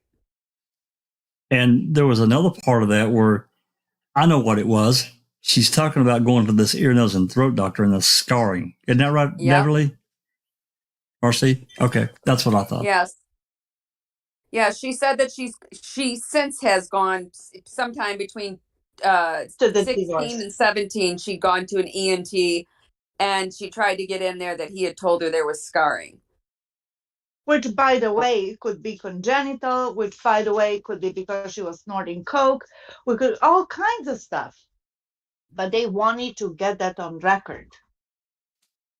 I found the clips to the UK trial, the depositions. Looks like Incredibly Average has got them. I don't think he cares if anybody uses them. I'm not going to do it, but I've got the link, and I'll pop it in, and I'll leave it in the video description. And the very first one at the top is Amber Heard physically reacts to admitting she contacted TMZ. You remember that? We talked about that the other day. That is priceless. She went to cover her mouth. Yeah. Cover her mouth after she said it and realized she couldn't cover her mouth, and her eyes got all big, and then she just grabbed both sides of her face. It was hysterical. Yeah, like she was straightening her. Like she was. It was. My palms got sweaty because I was scared of what she just did. Well, she triggers that in people. Disbelief. But and then she went on and on like nothing ever happened. Well, and they're talking about Johnny from her actually doing that would have gone, oh, for fuck's sake. And remember how that sorry. It's okay. I was just gonna bring up that Dr. Spiegel, is that his name from yesterday? Yeah. The psychiatrist who said that Johnny Depp was narcissistic because he was eating candy in courtroom, right? No, Elaine asked about if it was narcissistic tendencies or traits to be doodling and eating candy while in court. Yeah. Well, Amber did the same thing in depositions, didn't she? Even more blatantly, it was gross. Yeah. Yeah. Yeah, she was testifying. Yeah. Johnny's not even, he's just sitting there taking it all in. He's not doing anything. It's ridiculous. But I think that goes to sum up the madness of some of these so-called academics. And I watched that live, not that I'm addicted or anything like that, and it was only 2:00 in the morning, but I watched that. I watched the doctor's deposition testimony, and that is your typical arrogant, upper nose, upper crust, no one can touch me type of academic. Look, I've seen that in real life. I mean, I've spent most of my life being in academia, and there are people like that. So basically, they are experts, and they look down at everybody else who tries to challenge them. And the mere factor, and this was a big problem, the mere factor that he was able to come up with some type of conclusion regarding Johnny Depp's personality and other issues without actually talking to Johnny is really, really frightening. And it reminds me of the conclusions that, that we do in the Stephen Avery case, how people have come up with all these conclusions regarding the cremains, and no one was actually stepping foot on the property. And it's incredible that an academic of his ilk could come up with all these conclusions about Johnny without actually sitting down and talking to Johnny Depp. That's right. That to me is a form of character assassination. And that's exactly what they have been doing throughout this trial, destroying him as a character. And where have we seen this before, guys? Stephen Avery. Well, and the There fact you that go. he stated that the photograph was with Johnny and he had vomited when it was the ice cream picture. Correct. 100%. So he's taking people's words with it and just running with it. But Correct. today was beautiful when that gentleman who is the British one, I forgot his name, if somebody can remind me, from today, he in a completely sophisticated, educated, and eloquent way ripped that Dr. Spiegel a new one. Oh yeah. But Bravo. But this is the problem, guys. Right? Amber's team presents one particular side of the story. Johnny Depp presents the opposite side. And, when those people were talking about Amber's earning opportunities, how they came up with a figure of $50 million. And yet today we had heard Marx, Spinder, Barnier, all these people saying, you've got to be joking. You're putting Amber Heard in the same class and category of these other actors, right? And so it goes to show how this case, in my opinion, is about perception. It is about perception. Who you can fool the most. And I have an awful feeling I think the jury are onto Amber Heard because there are a lot of YouTubers. One particular guy is actually sitting in the courtroom and he's done an analysis of all the jury and he already knows who's pro and who's anti Amber Heard already. And that is Yeah, I the watched DI. that last That is night, the Doc. DUI guy. Yeah, correct. And what about the guy who's a lawyer and also he works in carpentry? That proved about that Lawn Lumber. Yeah, Lauren Lumber. That was incredible. Yeah, he proved that the only way to splinter that bed was with a knife. With a knife, correct. Well, she left the evidence laying on the bed and took a photo of it. And then how conniving she is with her lawyers. Then when her sister came back to the stand or onto the stand, remember when Whitney, Elaine asked her, what does he normally keep in his pocket? What does that have to do with anything? Just so they could enter in record that he carries a pocket knife, which just happens to be in that picture when the bed was broken.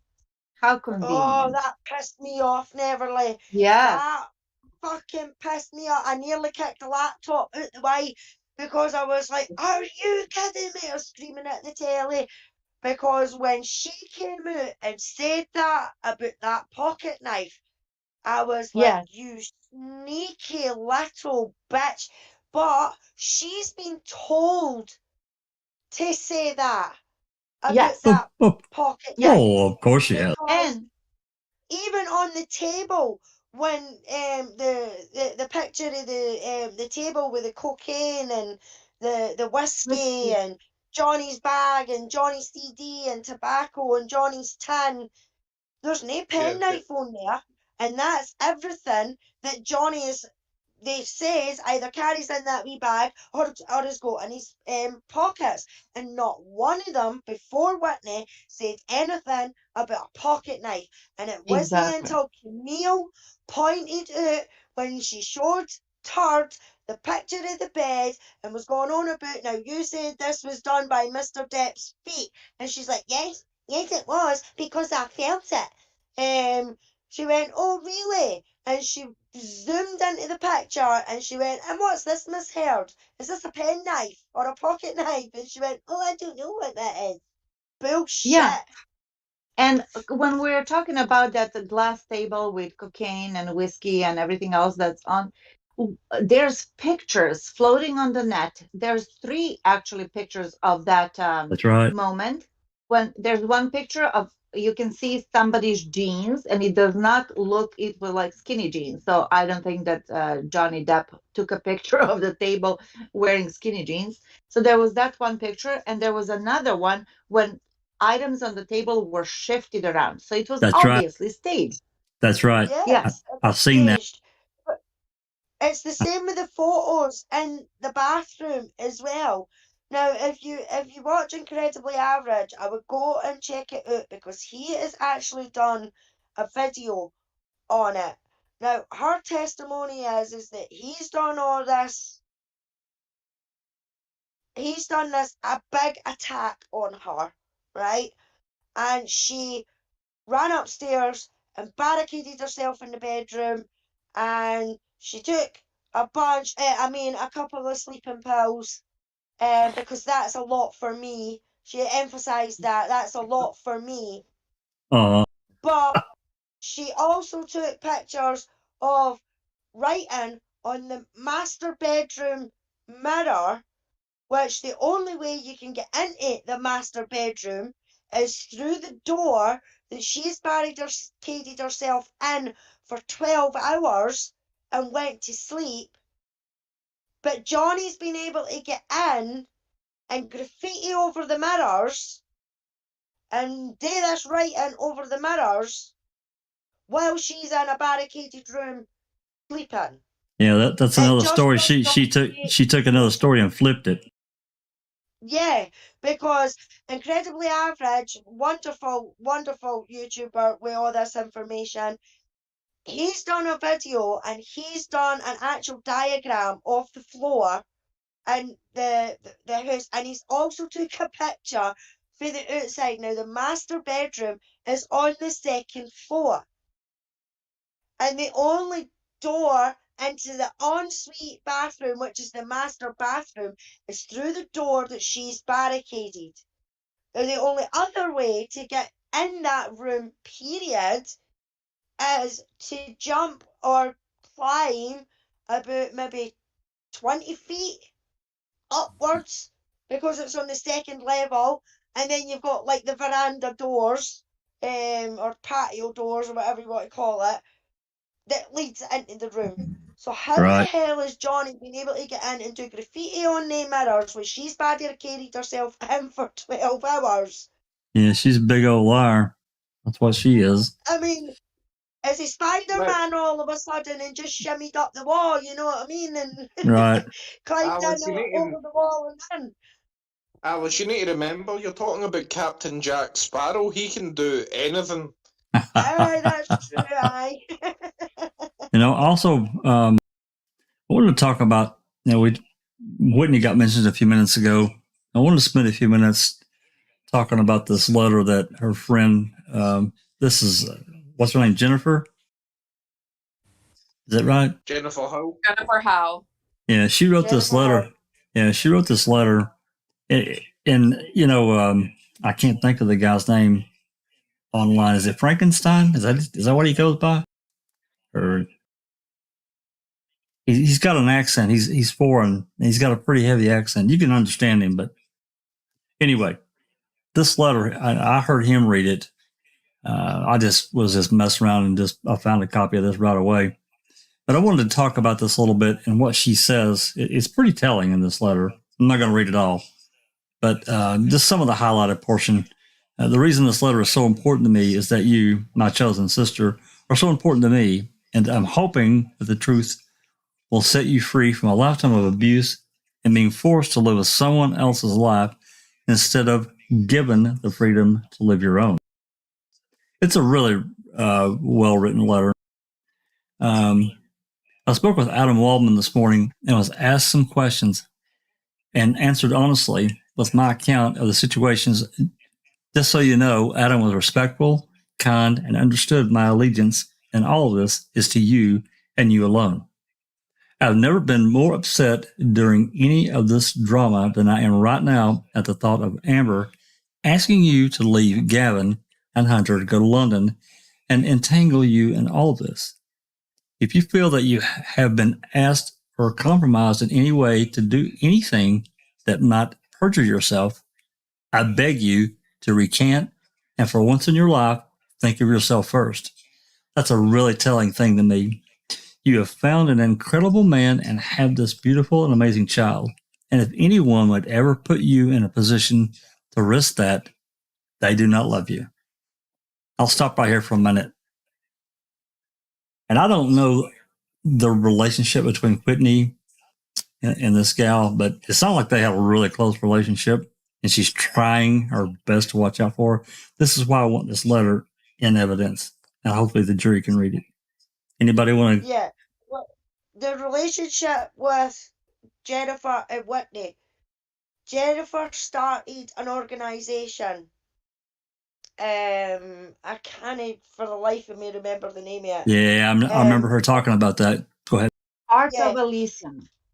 Thank you, Neverly. Thank you, Neverly. Art of Elysium. And she started this company. And Whitney worked with Jennifer as with makeup and things like that. She was part of the company. So they worked together for years.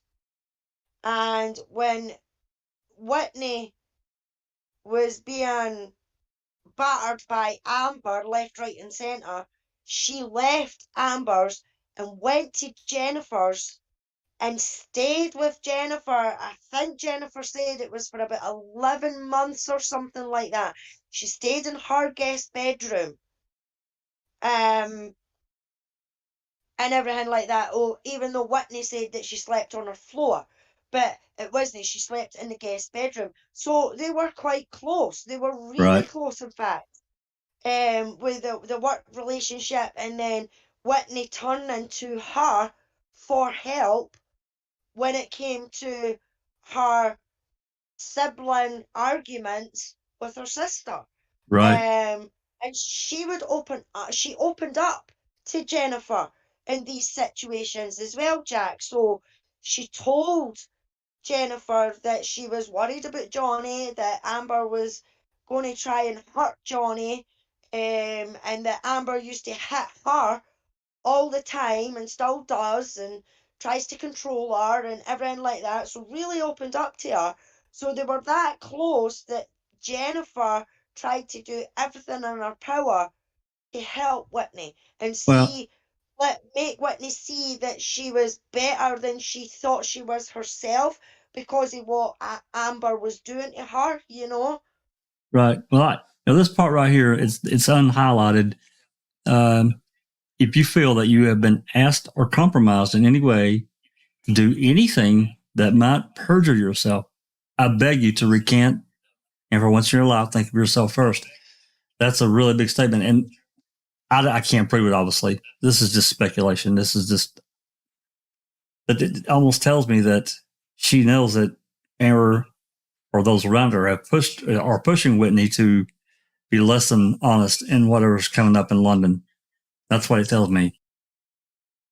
Yeah, that's exactly what it tells me as well, Jack. And in a way, I mean, I feel sorry for Whitney because we all know what families are like. You know what I mean? It doesn't matter if you're the closest family ever or if you're a dysfunctional family.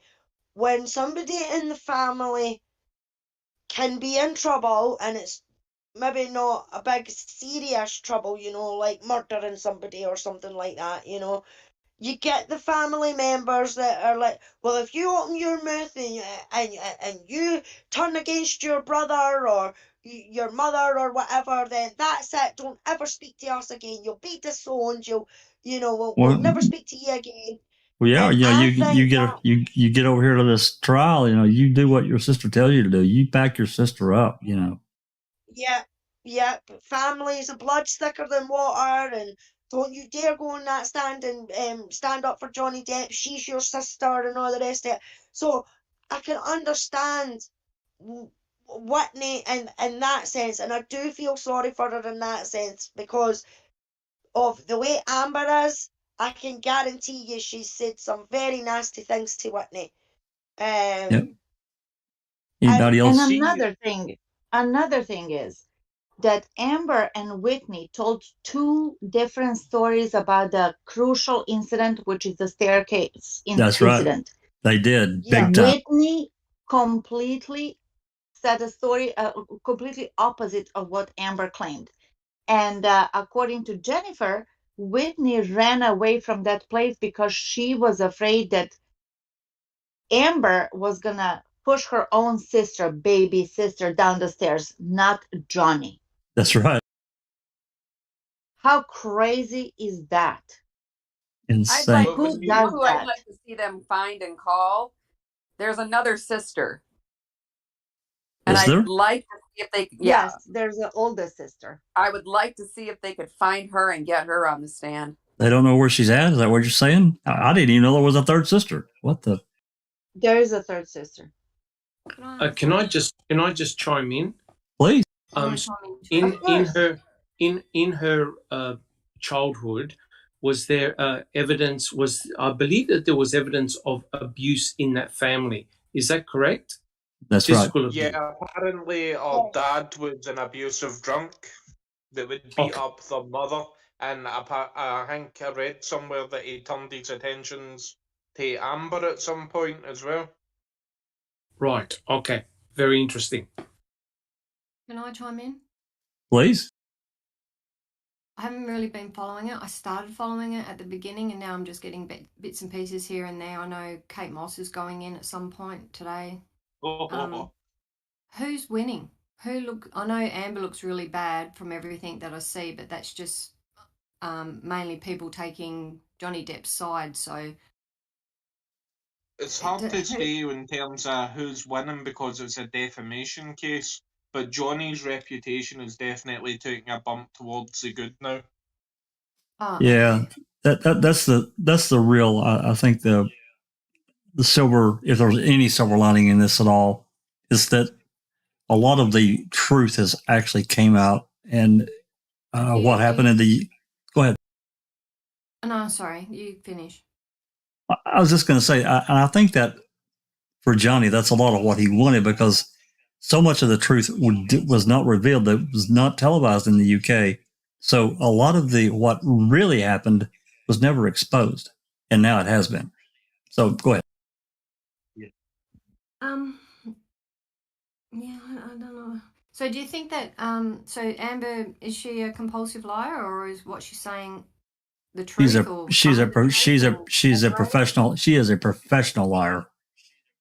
Oh yes, she's She's a screwed up in liar. her head. She's Yeah.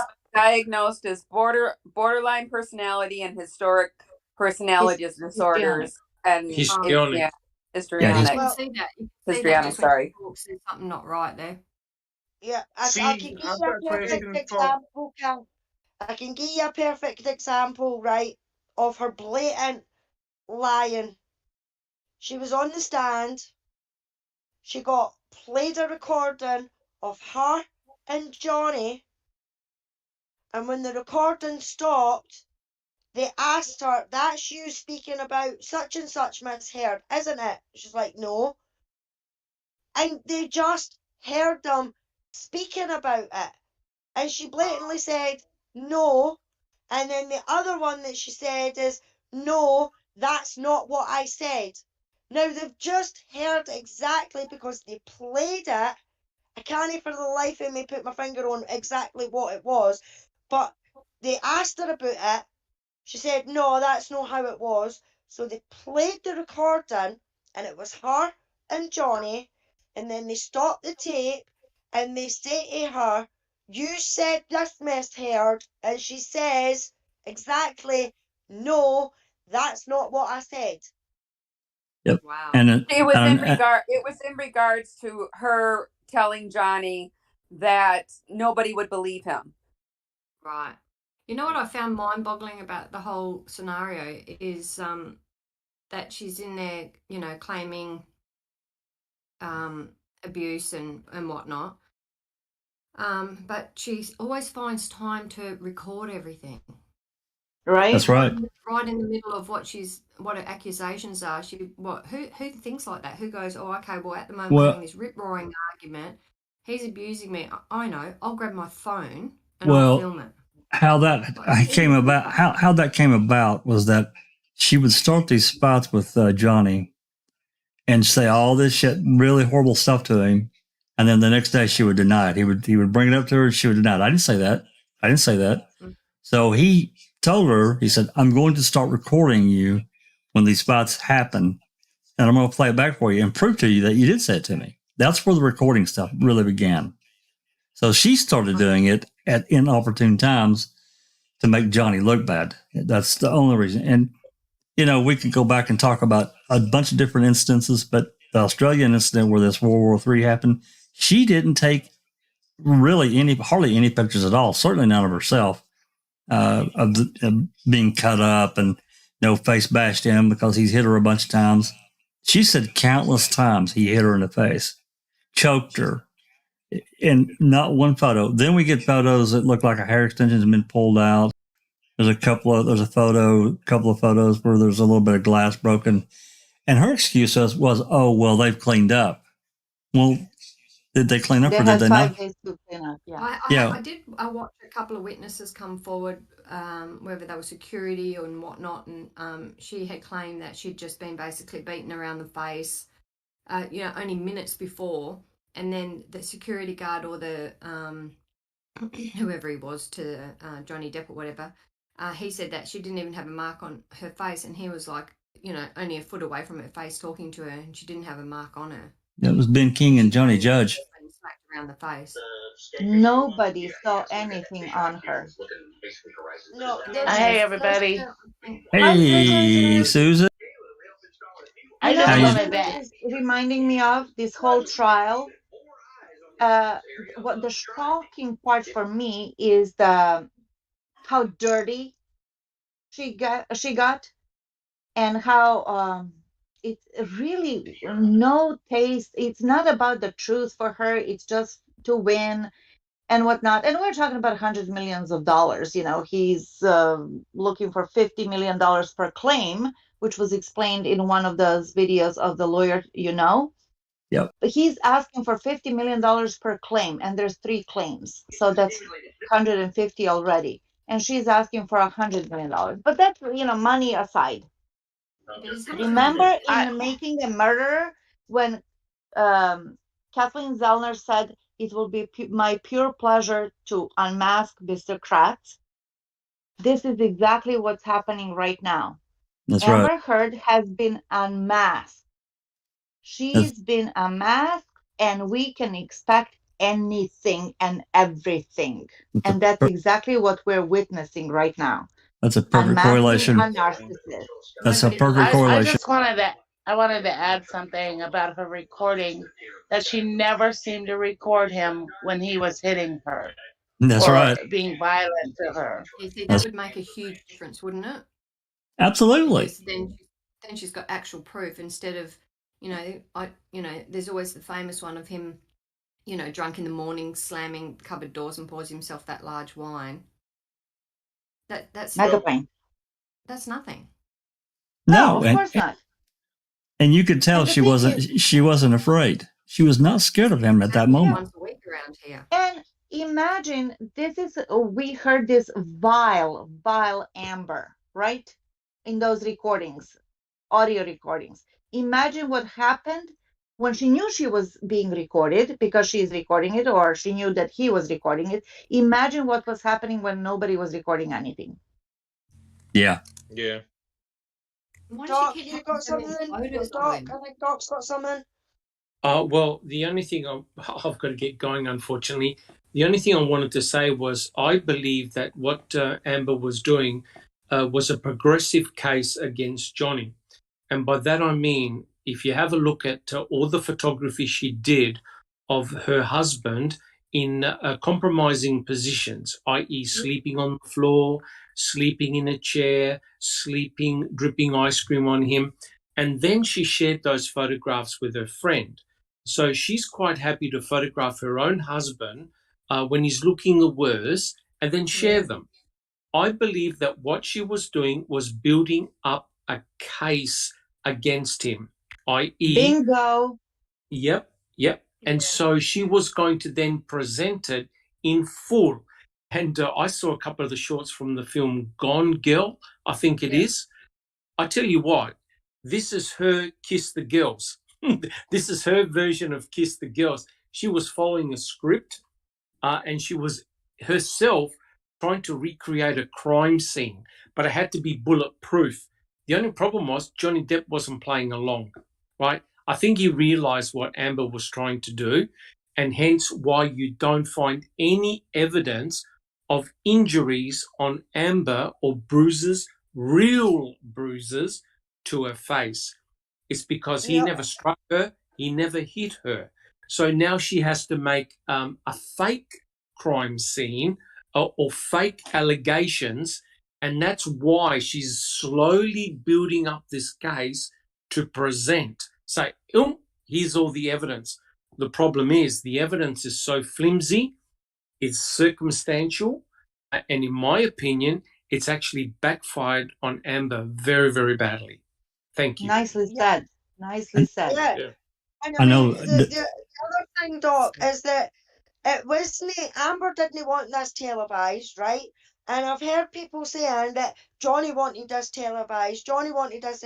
No, it was the judge that said it was going to be televised, not Johnny.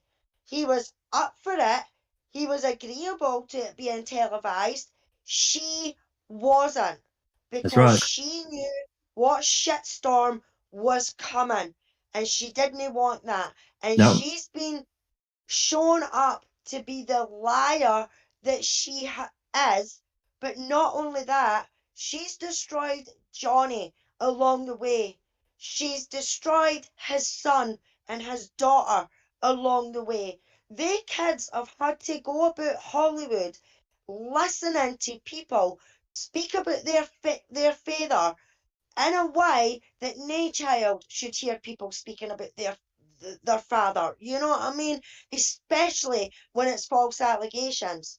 That document that about the judge electing, to televise and then asking each side if they're in agreement or not. That just came out recently. Yeah.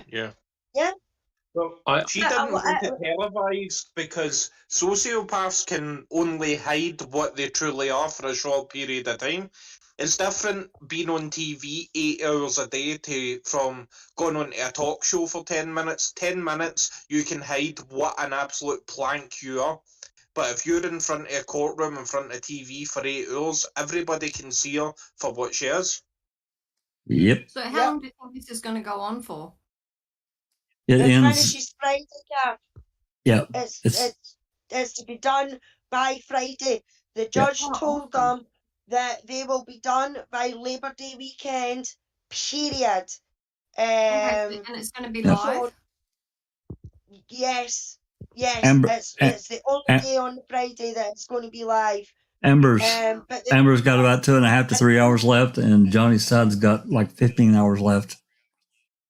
Yeah, something like that. But there's another thing I want to put out there that I've seen third fans questioning it and everything like that. Camille asked a question to the judge if the plaintiff and if Johnny and Amber need to be in the court when the verdict's read. And the judge says no, they don't want to be, they don't have to be, right?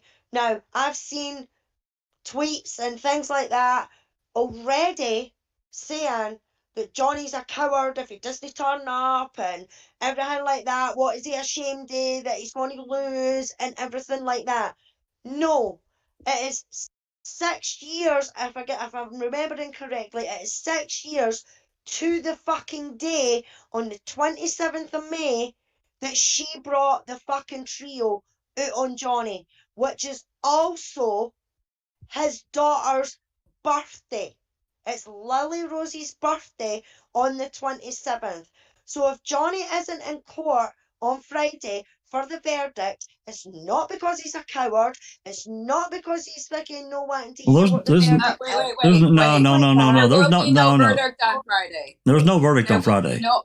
Closing arguments are on Friday. Then it goes to the jury, and they will probably deliberate that afternoon because they each get 2 hours for closing arguments, and then it'll go to the jury, and they'll most likely pick it up. If they don't, they'll deliberate in the afternoon, and then after Labor Day, it'll be turned back over to them, and they'll continue to deliberate. Correct. Yeah, they're just done with all the trial stuff per se with the lawyers on Friday. He goes to the jury for deliberation after that. Hey, Jack, could you scroll up on that letter, please? I will. Thank you.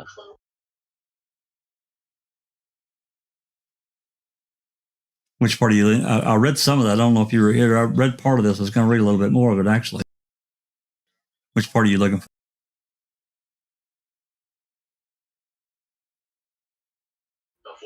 That's good. Thank you. Yeah. Yeah. So. Oh, no, I've read that part. Actually, go ahead. Yeah. I can't remember the guy that read this online, but it was recently. And it, again, I'll hope that. Frank Vilcaria. That's his name. Frank. I said Frankenstein. Italian. Yeah. Frank Vilcaria. Yeah. Anyway, I'm going to read a little bit more of this, and we can discuss it. I'm not going to read it all. I'll read some of this highlighted part. Losing your friendship is something that I'm willing to risk if it frees you, Hunter and Gavin, from all of this and allow you to build your family and your life for you and you alone. And then she goes on down. I have entered. Let me read this whole paragraph. I stated while being questioned that I do not have dates nor timelines because when you showed up to stay with me, I never thought twice about giving you a home and was happy to provide you with my guest room and have you in the safety of my place. I never wrote down when you moved in nor when you left because my home was and always will be your home. I've entered into record that I'm happy to share any text messages, emails, or anything that they need from that time to help appropriately piece together specific dates and accurate timeline. I've offered anything that I have to help shed light on absolute truth and put an end to all this to move on with this next chapter of your life. I promise you that the next chapter will be your best yet. I'm not sure what I think, Susan, maybe you got as much out of this letter as I did, but it, to me, it came from real friendship. It didn't come from any like standing around the microphone and in a spotlight. This is from one real friend to another who she considered a real friend. Well, that's what it sounds like. Yeah. Is there much more to it? Oh, absolutely. Actually, I'll share the link and you can read it if you haven't read this or seen Frank's reading of it. I haven't seen it. That would be awesome, Jack. Thank you. Yeah, it's really, really good. If you actually read between the lines, it sounds like a friend trying to protect another friend from an abuser. That's exactly what it is. Yeah, the incident on the stairs, that was one of the inciting events that led you to ask to move in with me. You told me and others on staff that you tried to stop Amber from attacking Johnny and nearly got thrown down the stairs. At no point in time was it ever said to me that Johnny had hit Amber nor abused her in any way. Had you ever expressed concern that Johnny was abusing Amber, I would have gotten a social worker or someone to help help you to remove your sister from that situation. I would have done anything to help you in any way. That part, I don't know why that's got my something. Maybe it's my father reminded me this morning that I told him, quote, Whitney had moved in with me because she was terrified of her sister, end quote. Well, that says a lot right there to me. She was afraid of Amber. While you were living with me, you told me that Johnny kept checking in to see how you were doing, and that he called you sis, and you called him brother. You said to me on multiple occasions that you did not know why he was staying in or why he was putting up with Amber's abuse. You shared with me the damage endured by both of you as children and the injury you had suffered from Amber, both psychologically and physically. You were devastated during this time, and my heart broke for you. My heart still breaks for you right now. Well, damn. The jury needs to see this. Again, because it's the person that's off to the side. There's no glory. There's no nothing. It's one friend to another. I want to help you. I want to help protect you. Yeah, she's making declarative statements as well. Like, remember when Amber did this to you, I took you in, and then you went back, and then she did that. It's actually amazing to read. Absolutely. The problem is that it's hearsay, and they won't allow it. I don't think that's completely settled yet. Well, she gave her testimony today, and they did not submit that into evidence. It's unfortunate.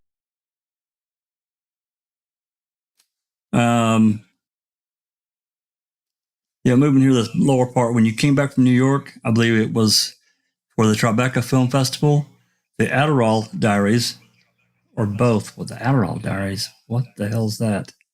It must have been something I've not heard about. You shared with me and everyone in the office that. Is it? It's a movie that Amber Heard was in. Oh, that it was shown during the Tribeca Film Festival? Yeah. Okay. You shared with me and everyone in the office that Amber freaked out, attacked you, and threw a wine glass full of red wine at you in the elevator. Again, my dates are uncertain, but I am 100% certain of what you shared and have asked a few others who heard in the office to make sure my facts are accurate.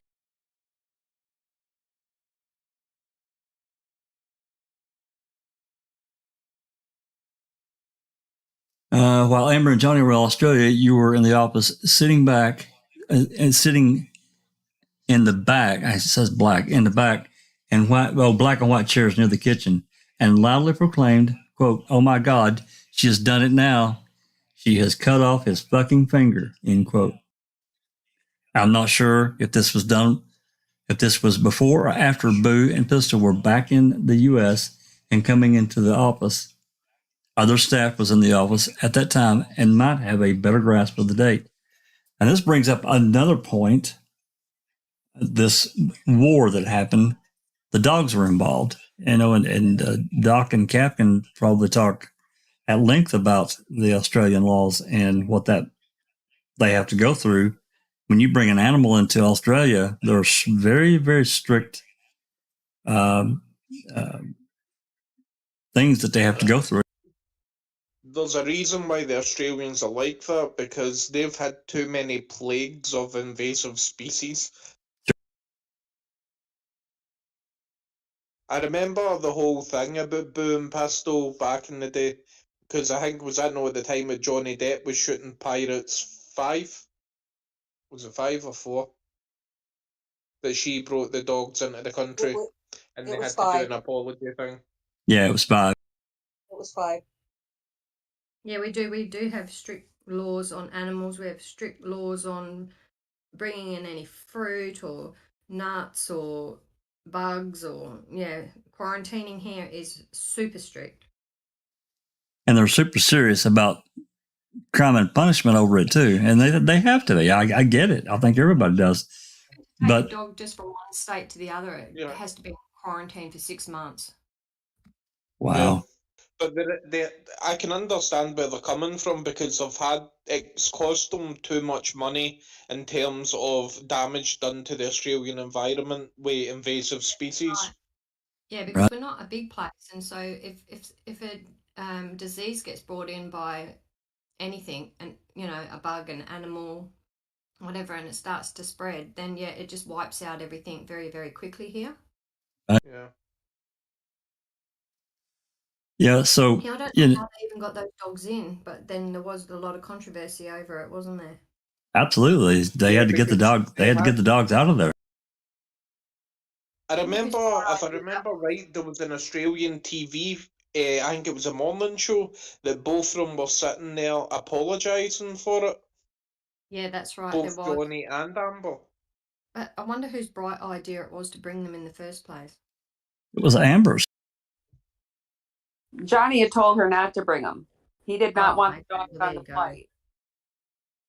Well, then And security had done all the checks as well and had been emailing and telling Amber verbally for months that she couldn't take them, and she did anyway. and It's then common she tried, sense. and then she tried to get others to lie about it. I can't And remember I that. heard that there's that Kevin who was the house manager at the time. She asked him to finagle the papers and he didn't want to do it.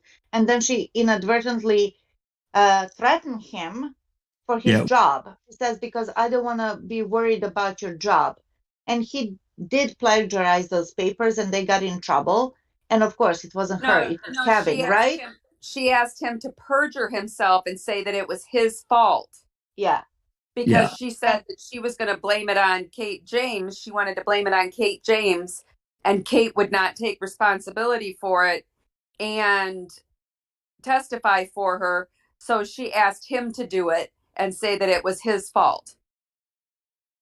Yeah. That's right. Yeah, and then I heard that Kevin was going to actually be the witness, but I don't see him on the list.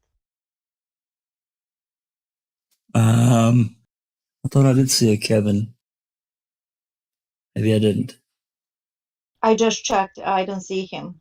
But Nope, that he got so sick over the whole thing, and he was gonna go on the record and say, yes, I did this under pressure and whatnot. Well, now I don't know how, Australian law and, the connection, with our State Department and all that international law works. Again, we need Cherie. Where's Cherie at? She'll know. You need to get her, Rhonda. I'm kidding. But speaking of that, and now where we're at now with what we know now, there's been rumors, I guess, reported by some of the bigger YouTube namers that this could spell trouble down the road for Amber because clearly there's some perjury that went on. Clearly. So Yeah. I don't know where that'll lead. Anyway. It's the same here though, Jack. There's a rumor, and I mean, I really can't see it happening, to be honest. But there is a rumor going to be here that an investigation is being opened for her purging herself here in the UK, and I think it's about the donations, because she told them that she donated the money as well, or she'll donate the money or something like that, and she hasn't. In the UK, you talking about in the UK trial? Yeah. Oh.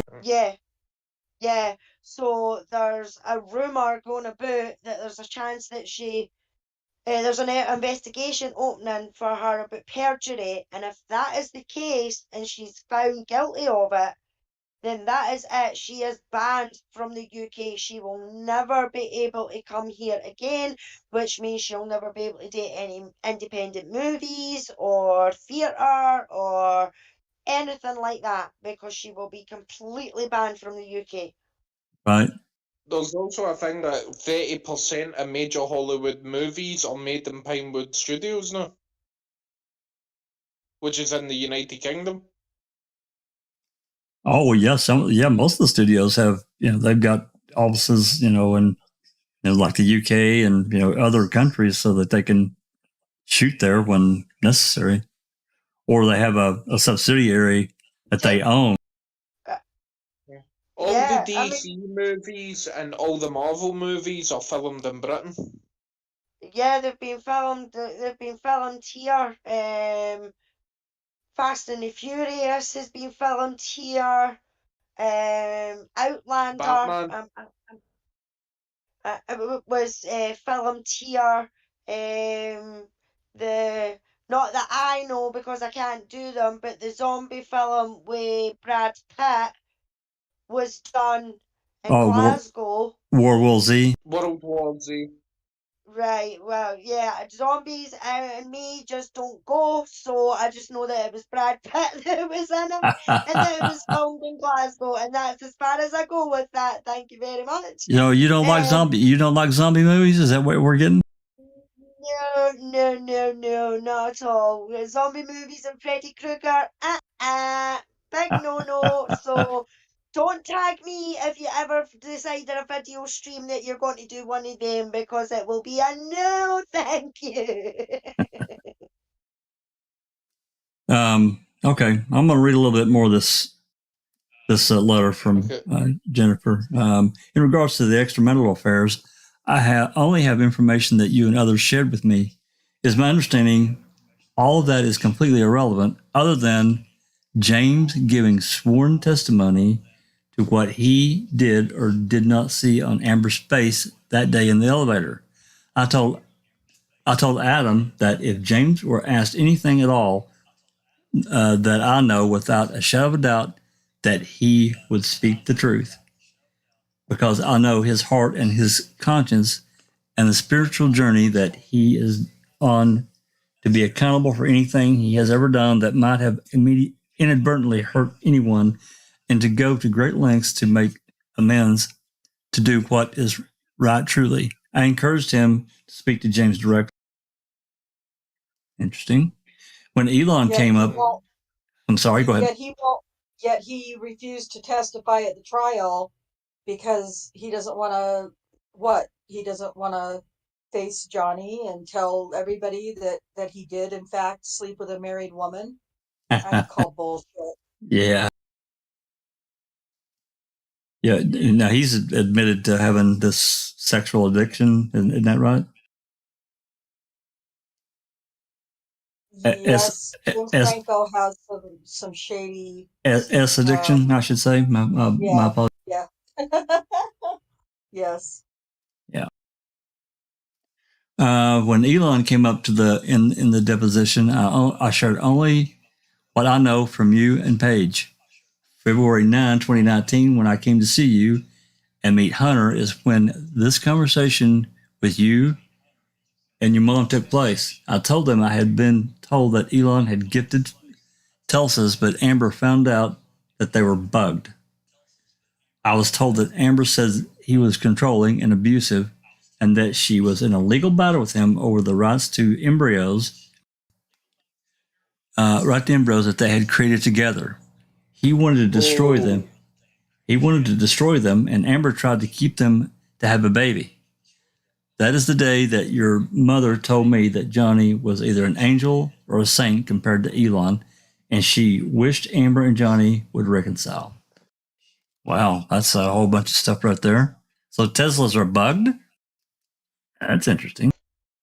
No, see the thing about the Teslas being bugged, right? You can track a Tesla from your iPhone or your smartphone. It's just the way Teslas are made. They're the most advanced vehicles in the world. Sure. So you can monitor it. It's no bugged as per se. It's like saying your phone's bugged, if you know what I mean, because you can do that. Track my phone. It's like a low jack on the car. It's got a transmitter that tells you where it's at.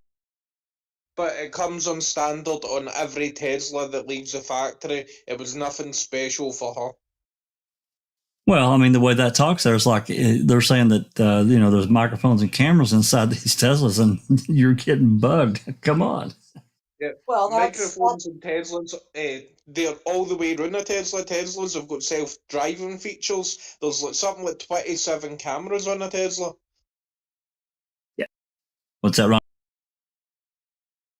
I'm just going to say that, that's another way of Amber, trying to make herself so important, that I can't take a Tesla because they're bugged because they're trying to get information out of me and stuff like that. That's just Amber being history on it, basically.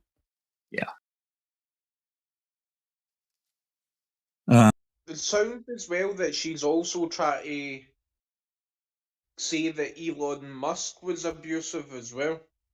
That's what this is saying here, and not only that, but then they're talking about again this rumor that it's rumor to us.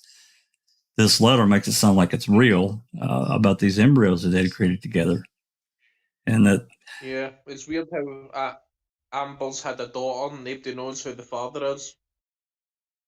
That is real. The frozen embryos with them, yeah, that's real. That's why it's and there was a fight about it, I believe a legal fight about the embryos, and that's why it's such a strong suspicion that Elon is her baby daddy.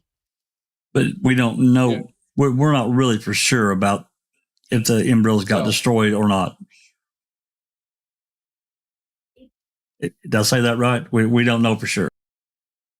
Yeah, we don't know for sure. It's not been 100% confirmed. Yeah. Okay.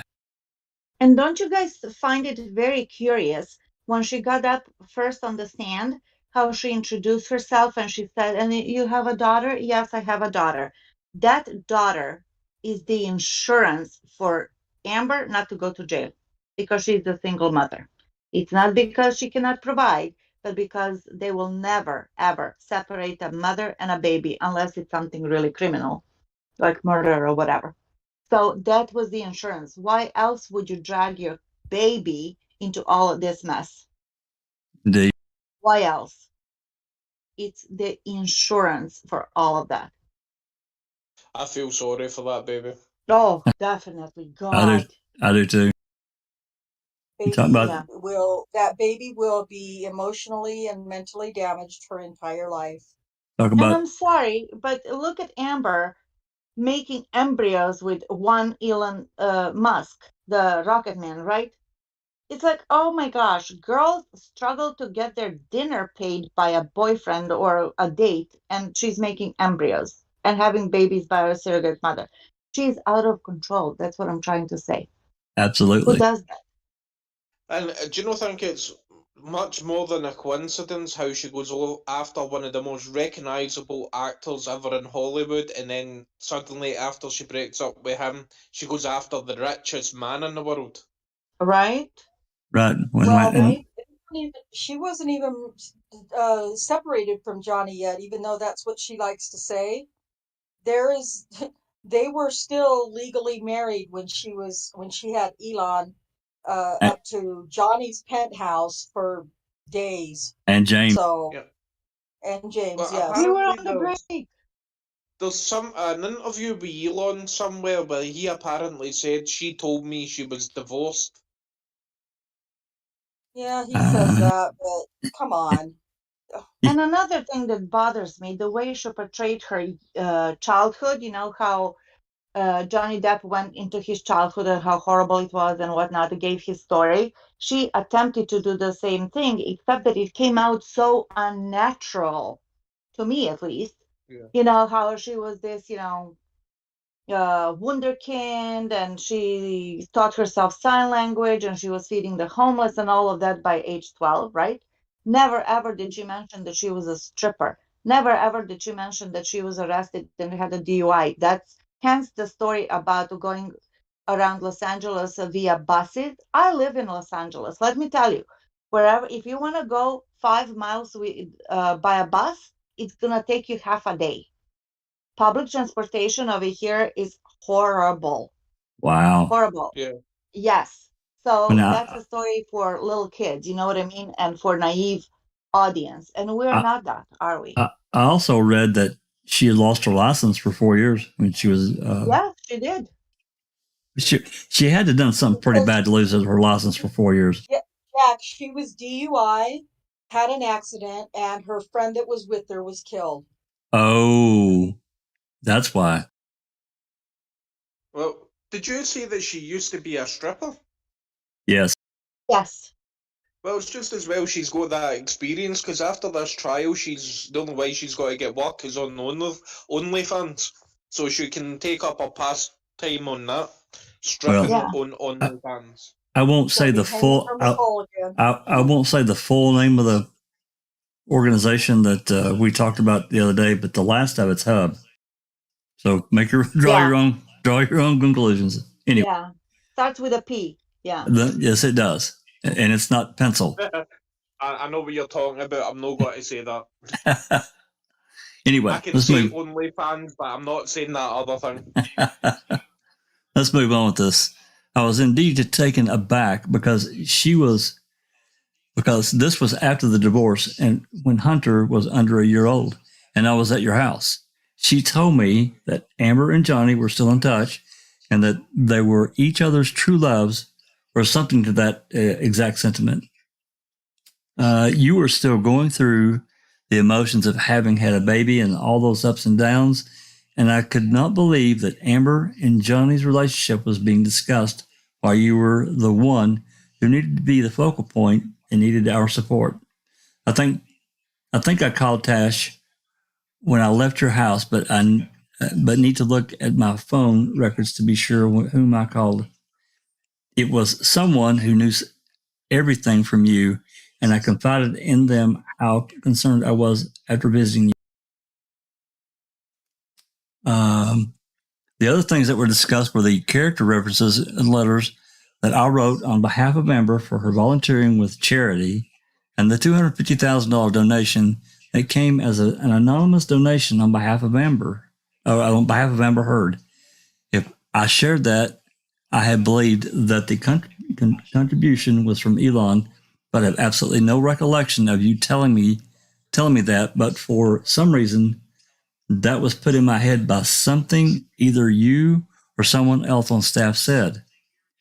Your thoughts on Rocky freeloading off Amber and then freeloading off Johnny and your overall thoughts on Rocky. I'll let them know that I did not think that there would ever be a work in which I'll let them know that I did not think that there would ever be a work in which you would conspire with Rocky to do a cover. It's a world. It's the D is cut off. Oh, the D's got world, yeah. Okay, but world in which you were conspire with Rocky to do a cover up for Amber, given your feelings about her.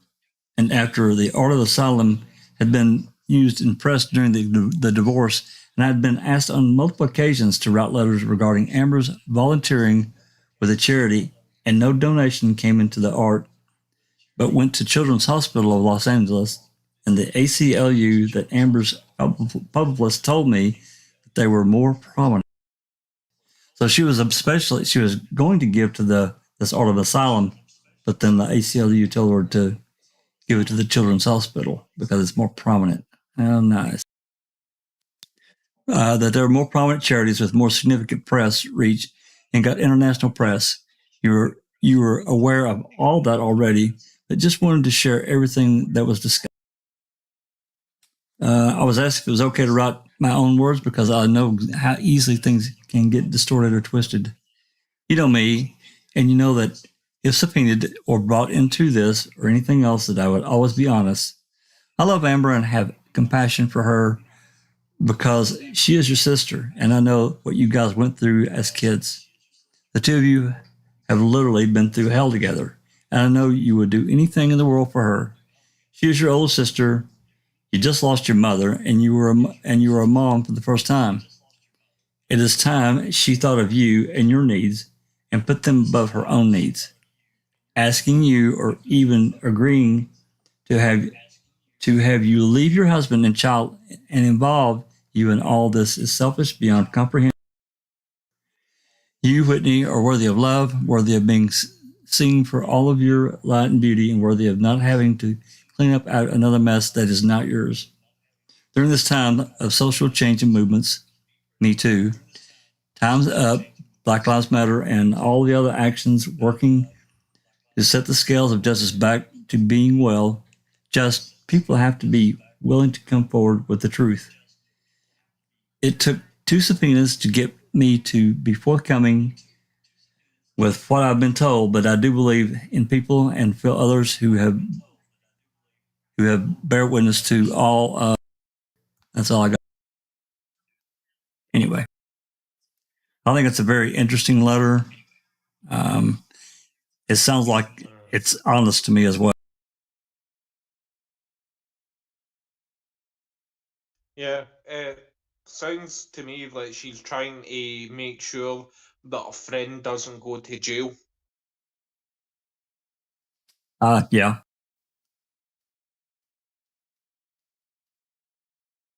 I'm going to post this link in the.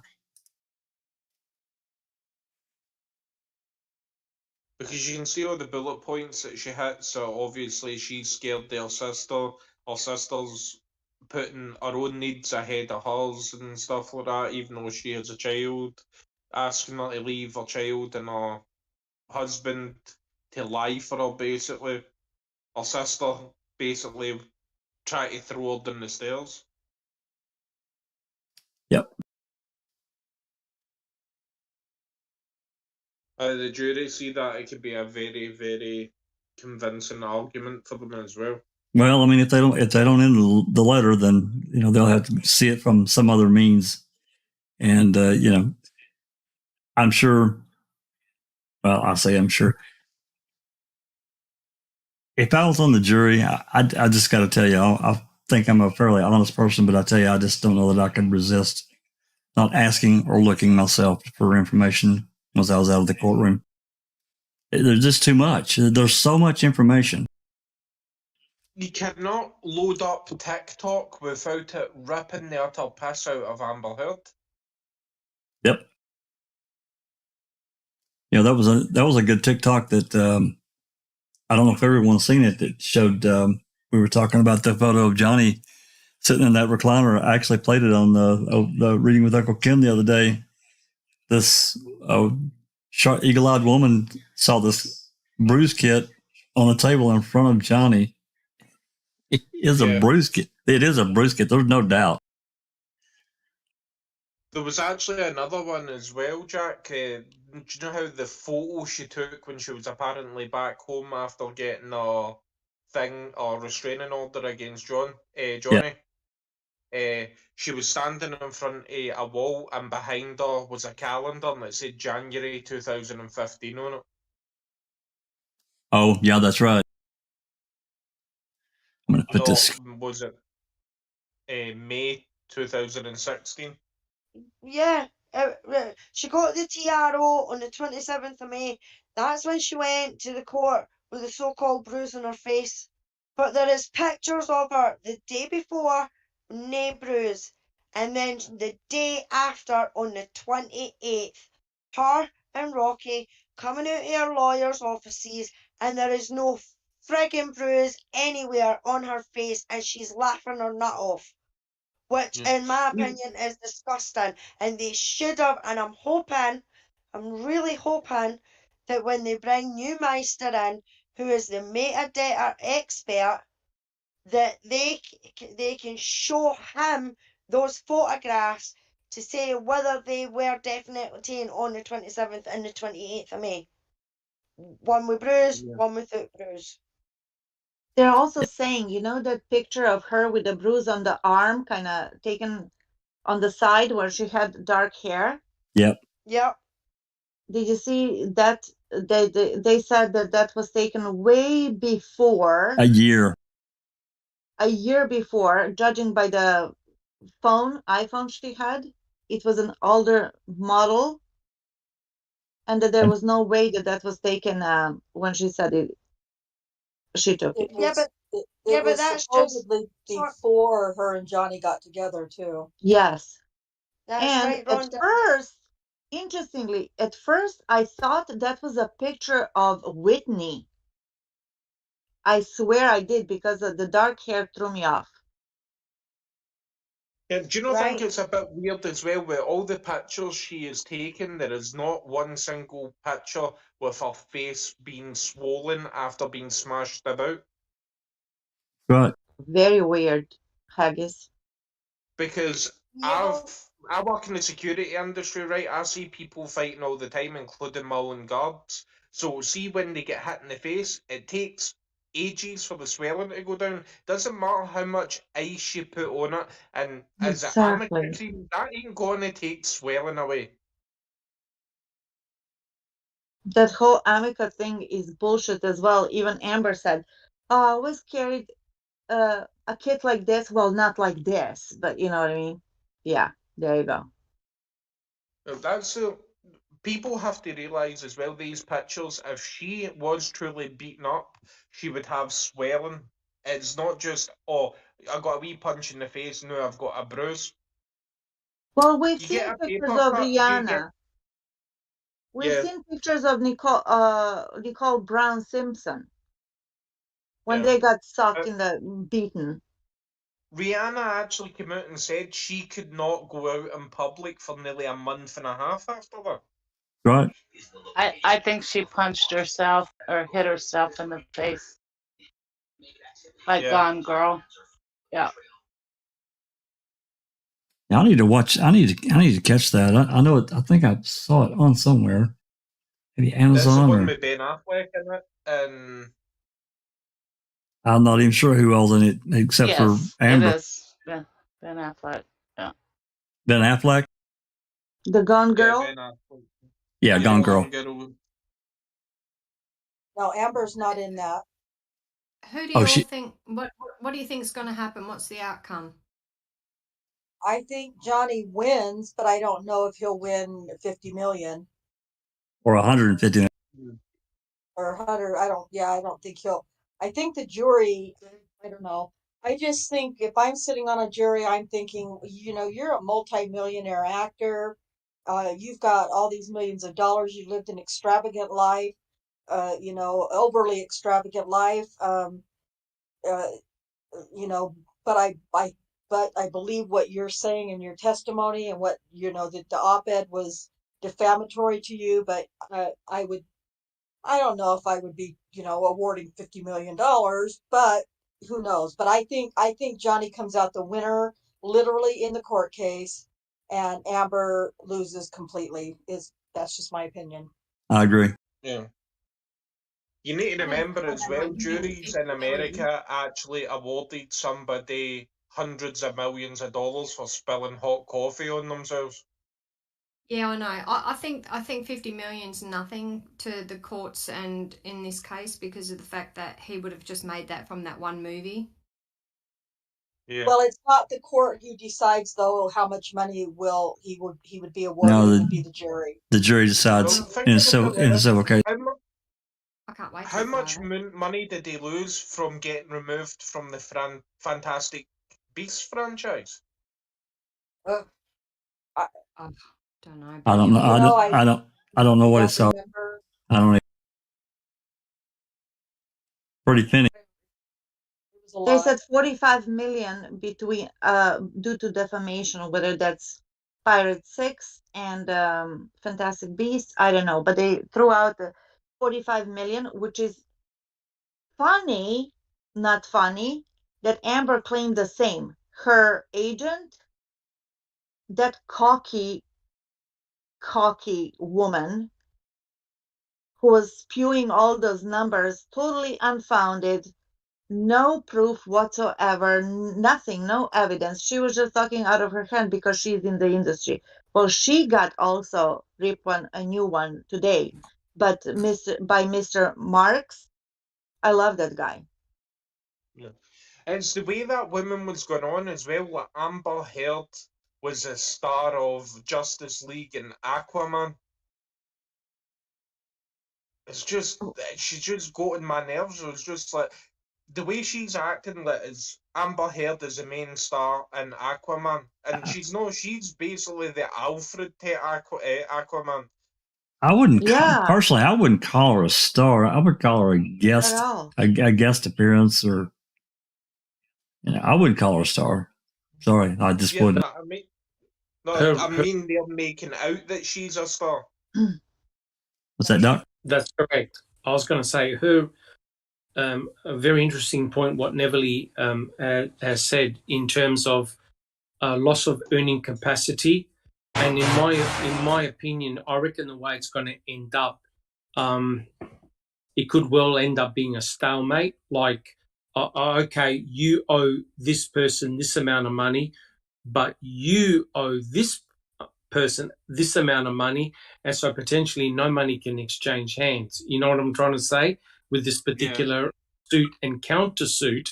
Because Neville stated that isn't it coincidental that the figure that they came out with is essentially what Johnny Depp has lost as a result of the trial, in terms of he's lost 2 film roles, which amounted to $45 million. And Amber Heard has lost potentially the same amount of money as a projection. And Neville was correct that Richard Marx guy, who's got 50 years in the business, says, you've got to be kidding, right? There's no way that she would have lost that amount of money. So in the way I see it, I believe that no money is going to end up exchanging hands. It's sort of like, okay, you owe him this amount, but you owe him this amount, and it'll be null and void. I reckon that's probably the best outcome, because money is not important for Johnny Depp. Clearing his name as a wife beater, as someone that assaulted Amber Heard, is important. Money's not important for him. It's clearing his good name.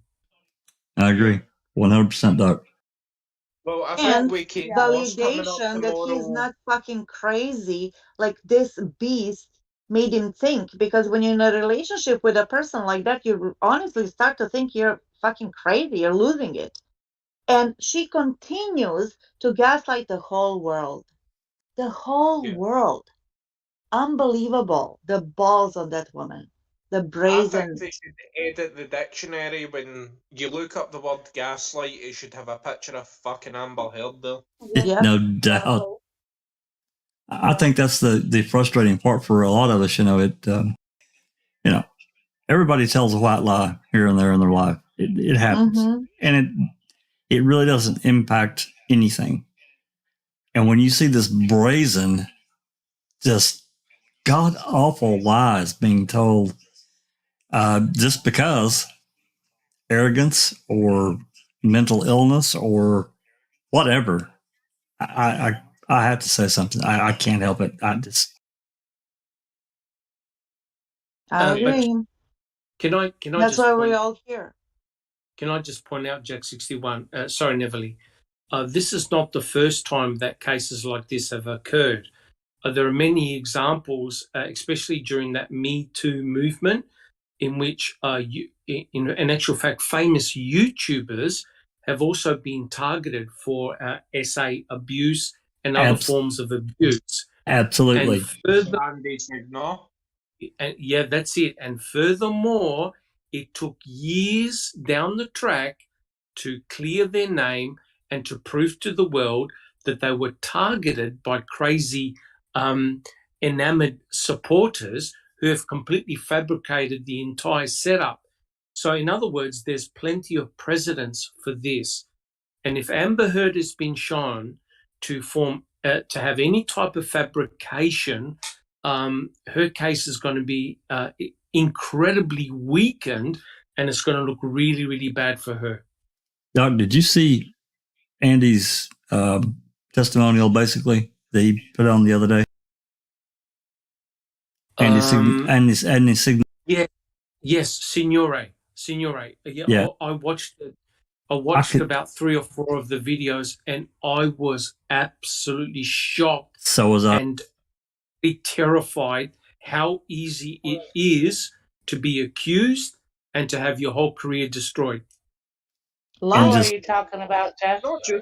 Popcorn Planet. Popcorn Planet, that guy that runs it. Oh, yeah, I did watch that. Look, see if you think about it, see the whole channel, like honest trailers and all that all came from him. That was one of the most successful YouTube channels outside of PewDiePie. So he had all that taken away from him. He was fired. Fired from his own YouTube channel that he started. And his own, and all the people there that he had hired, every one of them, he hired and brought on and, helped them, and every one of them, not one of them has ever contacted him. Not one. Well, yeah, that's what happened with Johnny too. They accuse him in that article in the newspaper. He was done. Yep. He was done because nobody took time to investigate. They just took her word, believe every woman. And I'm a woman, mind you. And they ran with it, and boom, all of a sudden, he was the creep. He was Yeah. the creep. He was the deviant. And he was That not was it. permitted to talk for years. He had to keep Yeah, his mouth. Yeah. I mean, this is enough to drive people crazy and commit suicides. oh, absolutely. Well, you know, that's, I think that's another part of this being a polarizing thing, because I don't think, well, I'm sure we don't want any man or woman to be abused and not listened to. We don't. That's not the point. The point of this is the abuse of the system in which that's built. It is just absolutely so frustrating for me. But yeah, we spoke about it last night. Me, Neverly, and somebody else spoke about it last night. Johnny Depp is incredibly lucky that this happened in today's age, when we have the technology to be able to record conversations, there's phones and stuff like that, to disprove people's abuse claims. If it was Correct. 20 years ago, Johnny Depp wouldn't have been this lucky. Correct. He's just lucky that he got out of it alive. Whether, you know, by her hand, accidental, or honestly self-inflicted, because one can only take so much abuse and gaslighting, you know.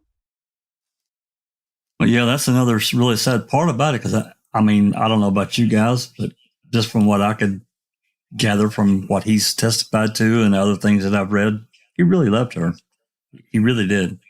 I'm sure he was enamored, because, you know, you got this 30-year-old, you know, pretty woman that's coming on to Starlet. Yeah, 50-year-old. You know, he's just still, you know, you take away the money, he's still just a guy. He's 50 years old, and you got this young woman coming on to him. But you know what, Jack? I believe, with knowing what I know right now about Johnny, about Amber, about the personality disorders and childhood trauma, I follow all of that. I believe, and he said it actually, so it's not my belief. He said it himself. You're nothing. You're a made up thing in my head. And that's exactly, he fell in love with the idea of her, with her potential, not the real. She told him who she is a month after they got together. She told him who she is, you know, the first fight they had, but he couldn't see that. He thought that he was going to get better. So it was like a trauma bond. It was like that Stockholm syndrome, when you like when you love your abuser, when you think you love your abuser. Right. That's what it is. It was a trauma bond, not love. He thought he loved her. But the it was problem like a drug. Correct. I'm sorry, Dr. Silkman. It was purely like a drug, no different than heroin.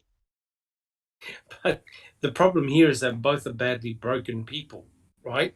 You heard Johnny Depp and his childhood and his very, very domineering and abusive mother. He essentially married a younger version of his mother. Mm-hmm. And so you got this abuse dependency cycle going on, whereby he was powerless to control Amber, and Amber knew what she had to do to control Johnny. Because every time Amber threw a fit, what did Johnny do? He ran. Too much. I'm running away. And so what did Amber do? Basically called him a little kid. You always run away. You never want to be, you never want to confront a fight. And it was Amber who was initiating the aggression, because she knew that Johnny would not strike at her, because Johnny is the type of guy that would avoid an argument and a fight. And that explains why Amber had to record him for him striking her, right? And she had to devise up a scenario whereby it's likely that she is the one that threw things on the ground, destroyed things, took photographs, just to set Johnny up, right? So you've got this very bad situation where two people, Johnny and Amber, should have never, ever gotten together, because together they're fine. Separate they're fine, but together you have toxicity, extreme toxicity.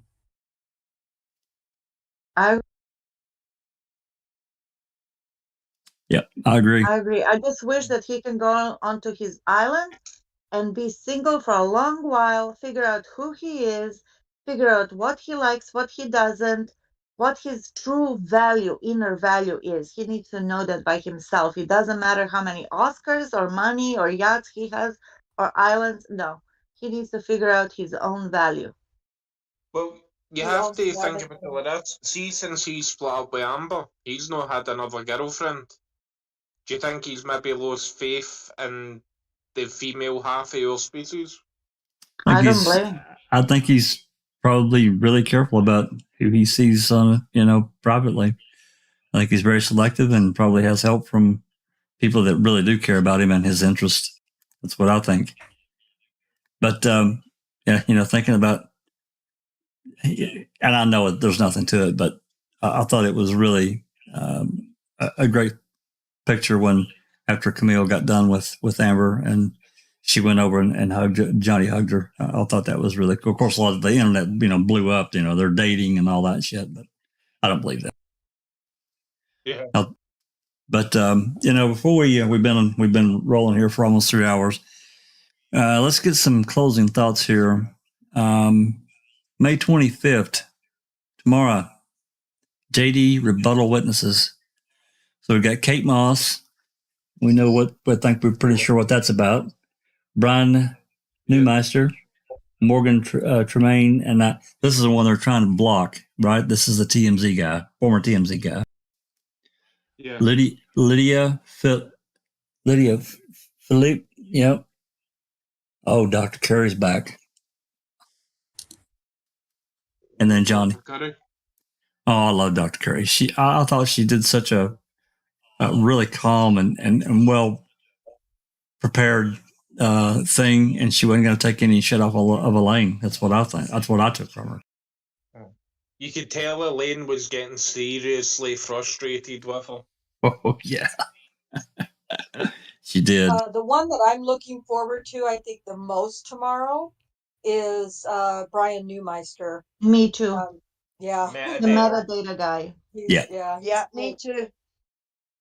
Yeah. See, to be honest, I'm actually looking forward to seeing Kate Moss because there is a rule of thumb in the celebrity world. There is 2 supermodels you don't fuck with, and one of the top of that list is Kate Moss, and she's not got to be happy that Amber Heard brought her into this. Right. Yeah, I agree. Can I just make just a general observation of how crazy this relationship was? Because as Neverly and others have alluded to, you've got this young woman whose career is on the up and up, meant to be on the up and up. And you've got an older guy, Johnny Depp, whose career is static, potentially on the way down. So you've got this diametrically opposed situation, right? Where Amber is looking out for herself and her career. She's not really interested in Johnny Depp per se, but by using his good name, this is just an opinion, but by using his good name and also power and position in the academy, right? Because he obviously knows a lot of people in the industry.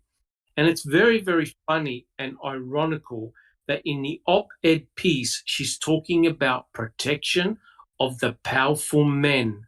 And yet at the same time, she's getting all the benefits of Johnny Depp to advance her own career. And she's biting the hand that feeds. I just find that ironical. I don't know what you guys think, but it's really bizarre. Yeah. Thank you for bringing that up, Dr. Silkman. As a matter of fact, I talked to my friend yesterday about this. I think that have you seen the mock closing arguments by the lawyer, I think No. that I Uh-uh. was linked to. Oh, okay. So he did a mock closing arguments for both Johnny and Amber's side. And on Amber's side, he brought that up, which was protecting the powerful, rich men, and they're gonna run with that because Johnny is exactly that, right? I think that I linked it. in the Johnny Depp room, but if I haven't, I can look for it, or you can look it for yourself. It's the lawyer you know, and it's the Mark closing arguments. He just did it 2 days ago. Yeah, if you Is this if you, the Greek guy? They're The not Greek going to guy? win with that argument. No, this guy's name is That Lawyer You Know. Really Okay. awesome guy. He's from Florida. He lives in Florida. if you run across that link, throw it in the Johnny Depp room so we can, because I'd like to watch it. Okay, I'll look for it right now. Yeah, I'm really looking for this Brian Newmaster and his metadata report. And also, just kind of in case it's kind of slipped our memories, Lydia Philippe is the flight attendant who Amber claims Johnny broke her wrist on the flight to Russia, or on the way back from Russia, I think it was. After popping all them pills or whatever the hell it was. Yeah, yeah, and he was mad because the flight attendant was showing Amber too much attention, and he got jealous, and he grabbed the flight attendant's hand and twisted her wrist and broke it, Amber said, and told her, you think you want to be with my woman, or some happy horse shit. I don't even know. She's so fucking fake. But that's who No, the is flight that not attendant. Hicksville, Rhonda? Huh? Oh, was it The Hicksville? rest. Yeah, the rest, because that's why that the last witness that they took 30 minutes off of Johnny for, because he wanted it in, the manager of the trailer The park. trailer. Yeah, I'm sure it was ruined that fact, because when he was on the stand, Johnny's lawyers asked them, did you see Mr. Depp grab somebody by the wrist? And I'm sure her side objected. Unless I picked it up wrong. I don't know. I just actually think there were 2 incidents of it. Yeah, there must have Me been too. 2 incidents. There had to Yeah. be 2 To be incidents. honest, because that the day flight recalls attendant- something about a flight attendant and a broken wrist. Yeah, there's got to be 2 incidents then, because I'm sure Right. that's who Lydia Philippe is. So it just goes to show Johnny Depp's that good of an abuser that he can break a flight attendant's wrist and she will not have a fucking clue. Yeah, she doesn't even know. Or won't report it when she lands, and go to the police and report it as an assault. You know what I mean? Yeah. Well, and she's a ridiculous. she's a superhero. Why didn't she stop Johnny? Yeah. Yeah. Jack, I put a link in the Johnny Depp trial if you want to put it in the description. Oh, thank you very much. I will. I'll add that. You're welcome. Yeah, I'm going to add. Let's see the last Dr. Shannon Curry. I'm sure she's going to have a field day. I can definitely. I can see her being on for a few hours giving testimony. I may be wrong, but and then Johnny, of course, to round it out. I'm not entirely sure what's going to happen with that, but that's a really great point you brought up there about the op-ed piece, Dr. Silkman, and her calling out these rich white men, and what did she do? Oh my God, I hadn't thought about that. That's really interesting. And I pray they use that. It all links in, right? And the fact that you've got all these experts that do data mining and look at hashtags and other things like that, and looking for correlations, because Amber's team are saying, look, Waldman's statements damaged Amber Heard, etc., etc. But clearly that's not the case, right? That's not the case. There's no correlation at all, right? So in other words, Amber Heard has hijacked her own, she's made herself look really bad, right? Because Johnny Depp has got a long career, and Johnny Depp has got many admirers, okay? And so, Amber is up and coming, right? She's a new startlet. And one would think that you would do everything to protect your integrity. But she basically cut off her own nose to spite her face. So not only is she trying to take Johnny Depp down, She has actually taken herself down. She has white-anted herself. And when the guy came in from Warner's, DC Warner's, Walter Hamanda, I think his name is, oh my God, Amber's team were expecting him to say, yeah, it's because of all the controversy that we've decided not to recast her in Amber Man 2. And when the president says that had nothing to do with nothing, you know how damaging that is? I could That imagine must have hurt. she would have been internally crying, thinking, oh my God, I just burnt myself. Because when the president comes up and says, nope, had nothing to do with anything, we exercised our right, we paid her, but we're not going to use her. Because you think about it, and Rhonda made a good point. 4.5 million people wrote, you put her in, we're not watching. And when you add their family, their friends, we're talking about 50, 60, $80 million worth of no income, right? And Warner has got a big problem. The last Matrix film was a bomb. Yeah. So do you think they're now going to harm the golden goose that's potentially going to form $1 billion? And let me tell you right now, if Amber Heard is in there, people are going to boycott the film and walk out and boo at the screen. Those executives, they don't give a damn about Amber Heard. They care about the bottom line. That's right. Money in, money out. Amber, you just shot yourself in the foot. You know what, too, Doc? But rather, I don't even think that they'll actually even get the box office, because if people start finding out that they left her in, even if it was just for 10 minutes in a coma or whatever the rumors are, people aren't even going to buy the ticket to go into the theater to watch it, much less get up and walk out. They're just not going to buy the ticket. I'm not buying a ticket. I'm gonna go and see that was any of another their reason movies why apparently whatsoever. Warner Brothers were really angry with her. Apparently, the other day in court, somebody spoiled part of the new Aquaman movie, and Warner Brothers went apeshit. Yeah, it was Miss Arnold. That was her little cheerleader. Yeah, I mean, people are gonna get pissed. They're gonna be betrayed. They're gonna feel like they're being betrayed again for injustice in this case. And I don't think they're gonna go watch Disney movies. I don't think they're gonna go watch Warner Brother movies as a punishment and some kind of vindication. Not just this particular movie, Aquaman 1 and 2. You know what I mean? Aquaman. Yeah. Well, they were also talking about Amber. I think DC had told Amber that they didn't want to be involved in it, and she said she wouldn't, and she did. She involved them, and Disney. Mm-hmm. Apparently, she was warned: do not say Warner Brothers, do not say Aquaman, do not say Jason Momoa, do not say DC Comics, and she did every single one. Yep. Because she doesn't give a shit about anybody else but herself.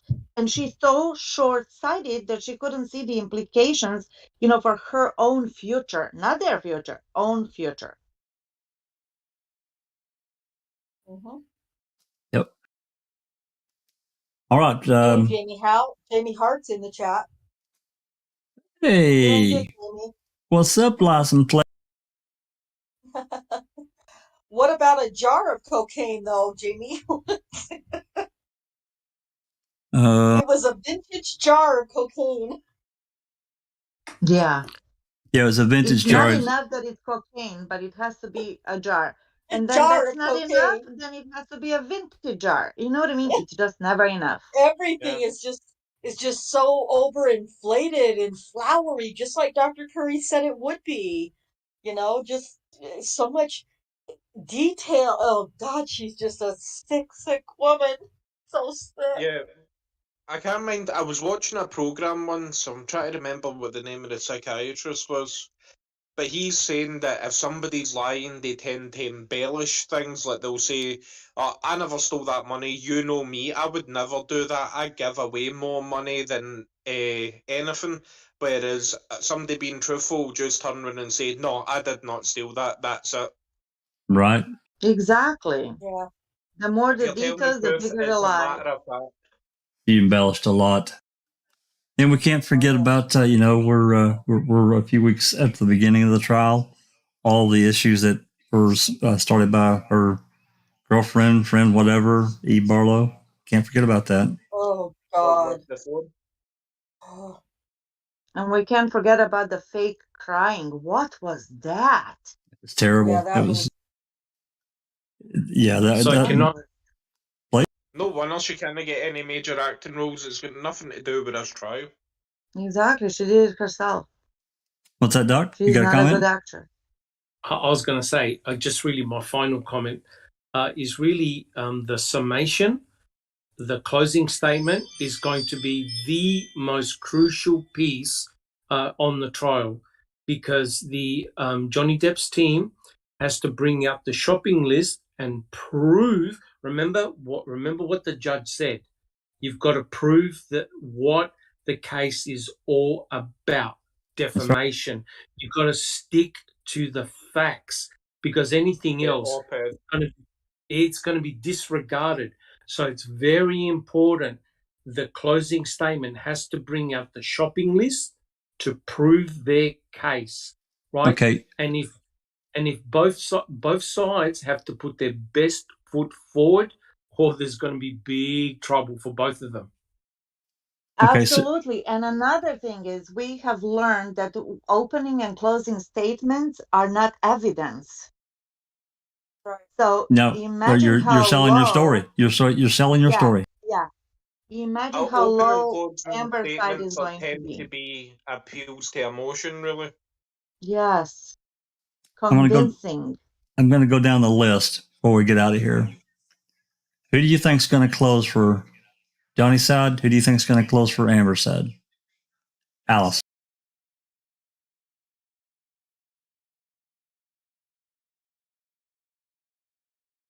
Maybe she fell asleep. We It's may. late. Oh, there she. No, she's. No. Oh, I'm she- here.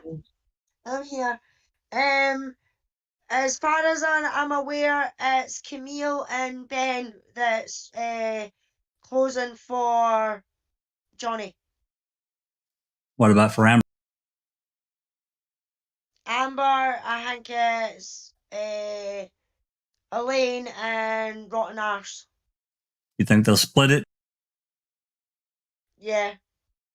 Okay. What about you, BW? What do you think? I think if they use Camille for Johnny, that'll go a long way, because Camille has been the breakout star out of all the lawyers, and if she's closing, she'll do a really good job. And if Amber's got anything to say about it, she'll keep Elaine away from talking to the jury. I agree it with won't you. be a problem if it's Elaine, because she won't turn her mic on anyway. I so agree with you. All right, Susan, what do you think? I'll just say that I hope that it's Camille and Elaine. There you go. I think it's going to be Camille for Johnny, and I suspect it's going to be Rotten Pants for Amber, but they might stick Elaine in there. I don't know. We'll see. Rhonda? I think they're going to do exactly what they did in opening. It's going to be Camille and Ben Chu for Johnny, and it'll be Elaine and Rotten Balls for Amber. Sweet. Kath, you have an opinion, or are you not enough on it to know? Not enough on it to know. Sorry, I just.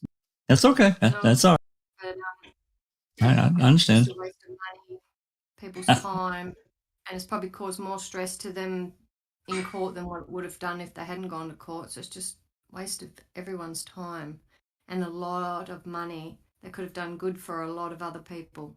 They're just going to throw it at the court system. No doubt. But the one thing that I have to agree, Johnny needed to clear his name, and if nothing else, he's done that. And that's just my opinion, of course. Yeah, that's true. A lot of money to clear your name, though. It's It's true. not just that as well, Jack. I think this has effectively ended the Me Too movement. I don't know if it's ended it, but it's certainly, I think, put it on a straighter train track. Yeah, definitely expanded it for sure. They could have used that money to get Stephen and Brendan and break them out of jail and set them up in a new life somewhere. No doubt. No doubt. Fly a helicopter in there and get them out of there and set them up on an island somewhere for the rest of their lives, never to be found.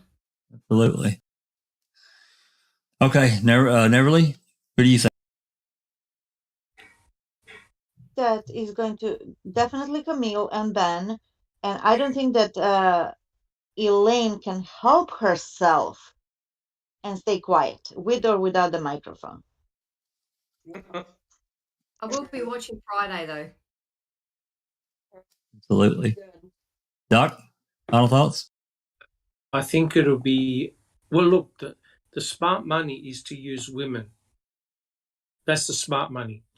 Johnny Depp should use Camille because Camille's got the feminine touch. And I think she's extremely powerful because she's a woman. And when a woman looks at another woman and says, you're a bullshit artist, that's powerful, right? But when a man does the same, it's all about bully boy tactics, right? So the jury has to see a degree of fairness, right? Like for like. And I think you're probably going to get Camille and also, I forgot her name, the lady Elaine for Amber. I think both women will do it. They will appeal to the sentimentality of the jury. Fair enough. Fair enough. Right, I've got a quick question for the panel. Yep. And it's just, if you can answer it in a yes and no, it'll be good. Was there mutual abuse in this relationship? In my opinion, no, there wasn't. No.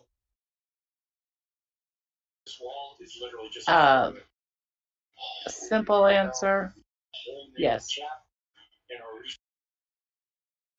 I'd have to say no. Me, 90% Amber, 10% Johnny. Verbal, yes. Physical, no. No physical. Yeah, no physical from Johnny. No, and no SA. No either. sexual for sure. Zero essay. Zero. Neverly? Physical, no. Emotional, some. Yeah, I can agree with that. Yeah, absolutely. Yeah. Just because he's not right either. You know what I mean? No, he let emotion get the better of him. He's just, he's just like. Exactly, Jack. He's no saint. And yes, his emotions run high. Yes, he raised his voice. Yes, he shouted. Yes, he broke things in the house. But that doesn't, to me, that's it's a stressful situation. Something other than a person, which he was brought up with in his life. So he would rather break something. Maybe that was something that he done when he was a kid. He broke his toys or something like that to get the frustration out of him. So that was a thing that he done. I mean, I've been in arguments and I've smashed things. I've thrown a glass and things like that at a wall, not at anyone, but at a wall in anger.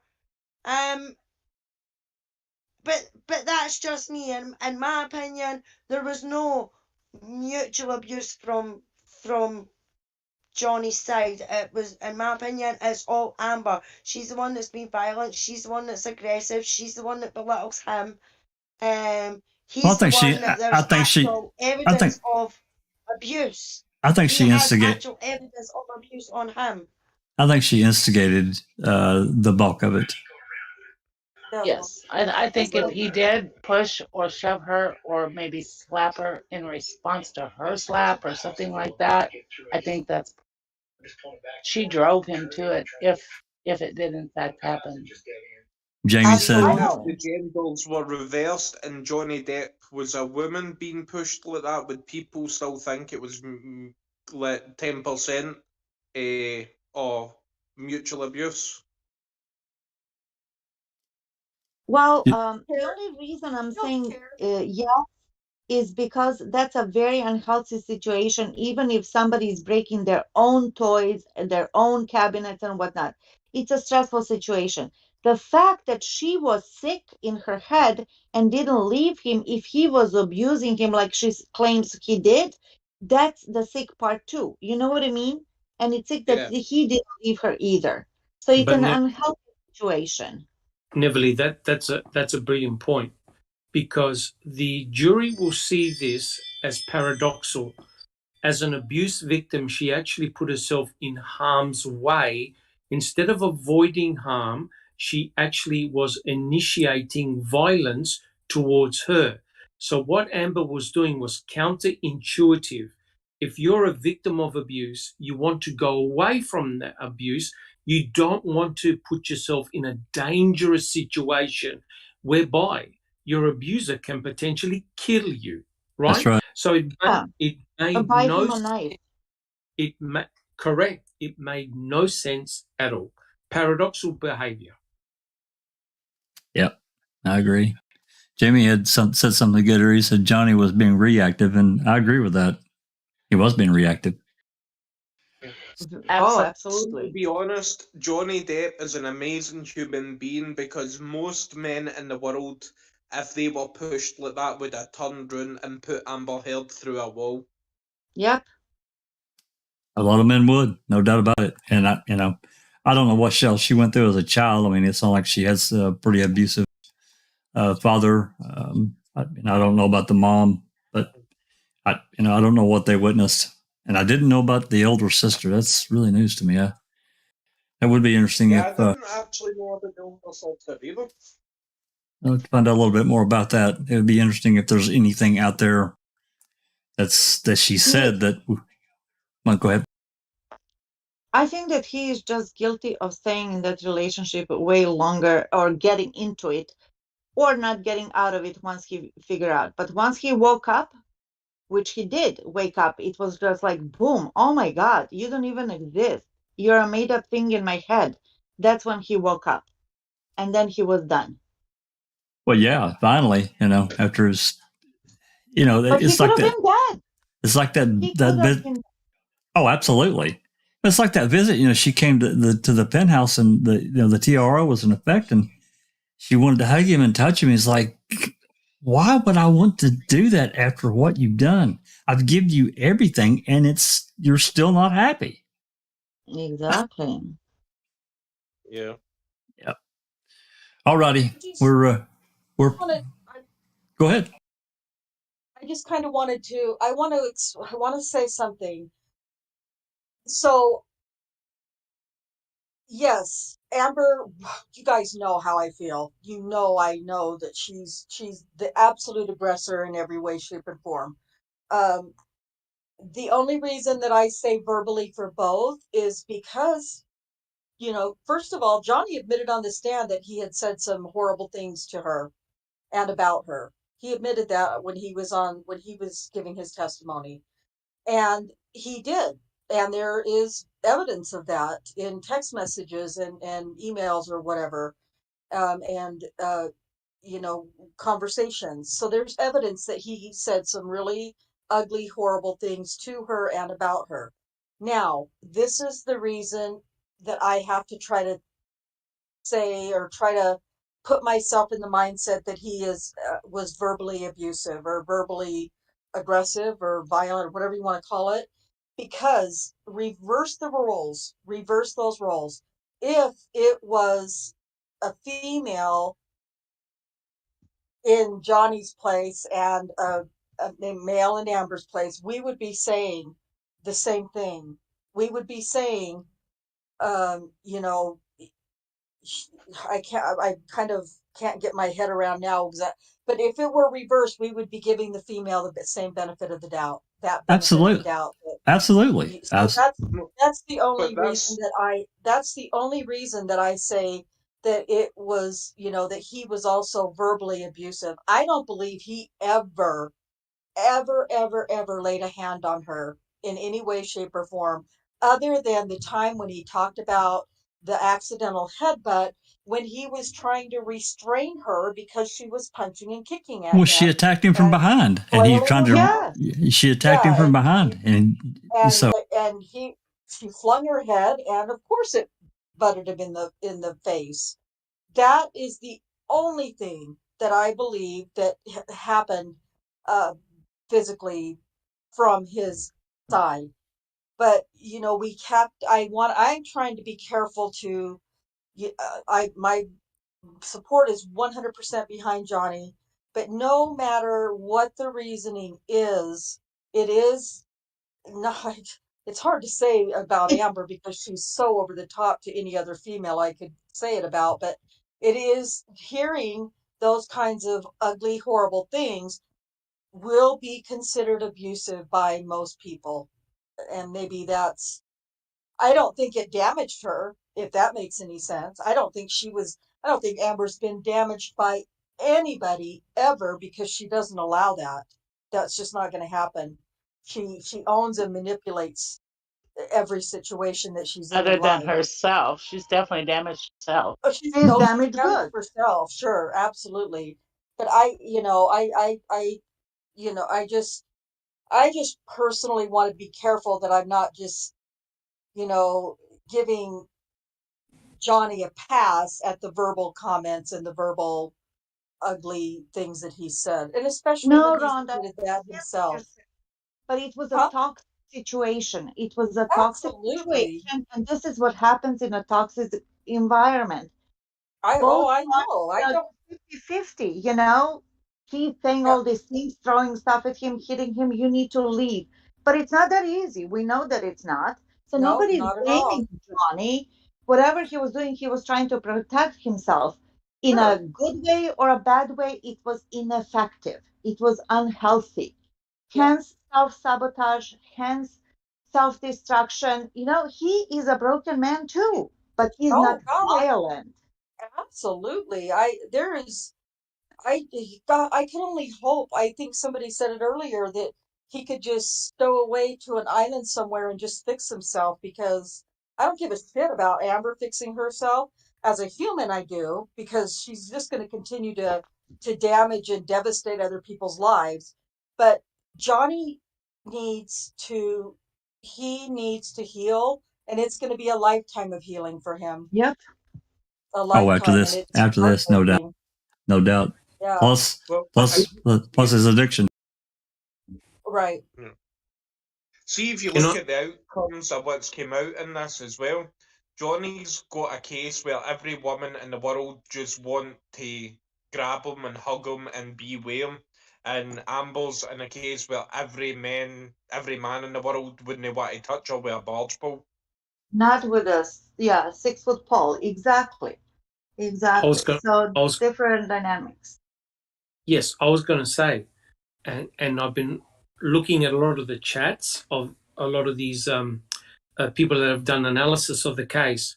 Some of the harshest critics of Amber Heard are women, overwhelmingly women, and I believe that says a lot.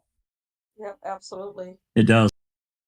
Well, especially if the women are survivors themselves. They are the ones who are the most offended and angered by Amber for many reasons, because she's taken away everything that they really truly have tried to work on and heal in themselves, and now Amber has just wiped that away from them, and negated all the work that they've done, whether it be in public forums or private therapies or whatever. The way Amber's made a mockery of the true victims of domestic violence. That's something that I actually wanted to ask the ladies in here. How far do you think Amber Heard has set back the women's movement? Well, I'm just going to say, I think 30 or 40 years ago, it would have sent it back even farther than it even was, if that would have been possible. I think now it's set it back, I believe, but I think that women in this time are stronger than And what they used to be, because more intelligent, they more have a intelligent, voice now. better More informed. intelligent, more educated, more informed, and more independent, and more they take control of who they are and who they want to be. So I believe it's still a setback, but I don't think it's as much of a setback as it might have been 10 or 15 or 20 years ago. I agree. Yeah. I also think, and not because I'm so smart, but because to me it's apparent that this case is setting the precedent for domestic violence victims that are male, and I hope they start coming out. But not like believe every man. It has to be investigated. Otherwise, we just have another circus at our hands. Yeah. But what Johnny endured throughout this trial and prior to this trial and the UK and all of that, and he had to sit there and listen to these like disgusting lies from that Amber who says, I never said I was a victim. I'm not a victim. Yet she's the advocate for the victims, speaking from her own experience of being a victim, and then telling Johnny in court, I survived. I survived. You survived what? Yeah, really. Maybe they should change that hashtag to believe all to investigate all, and then maybe society would get somewhere. Yeah, they've all got to be investigated. It can't just be I'll say this happened and therefore it did. It can't be that way. And it's messy. It's more difficult, but each case has to be investigated. And how about trust but verify? How about that? I like that one even better because it's an old saying and it's still true to this very day. Yeah. All righty, folks. We've been at her. We've been at her for but verify. Yeah. We've been at her for 3.5 hours. I can't say that we'll do another one like this, but who knows? When after the jury comes back with their decision, whenever that is, hopefully sometime next week we'll have some kind of decision. Maybe we'll come back and revisit that and talk about whatever's decided. Because again, this is after the closing arguments. Yeah, well, maybe that's going to be Friday, and maybe we will. Maybe we'll come back and discuss that because I think that's going to be interesting, very interesting as well. And what's talked about tomorrow could also prove to be interesting, especially the metadata. I'm really looking forward to that. Yeah, that's going to be a cracker. Yeah. Anyway, I'd like to thank everyone on the panel that came and talked, and it's been a good thing, I think, to kind of get it out there. We've talked a lot amongst ourselves, but we've talked about doing it live. Thank you, Jack. Yep, you bet. Inviting people, from the public that wanted to come and talk and comment in the live chat. So we really appreciate that. Really appreciate everyone, following Foul Play and what we do. If you like what we do, give us a like and a thumbs up, subscribe, turn on the bell, all that kind of thing. I don't normally advertise too much for us, but I did tonight. Anyway, I guess that's it until, well, I don't know. We'll see. We'll see what happens tomorrow and Friday. And we'll come back and revisit some more. Anyway, this has been a Foul Play.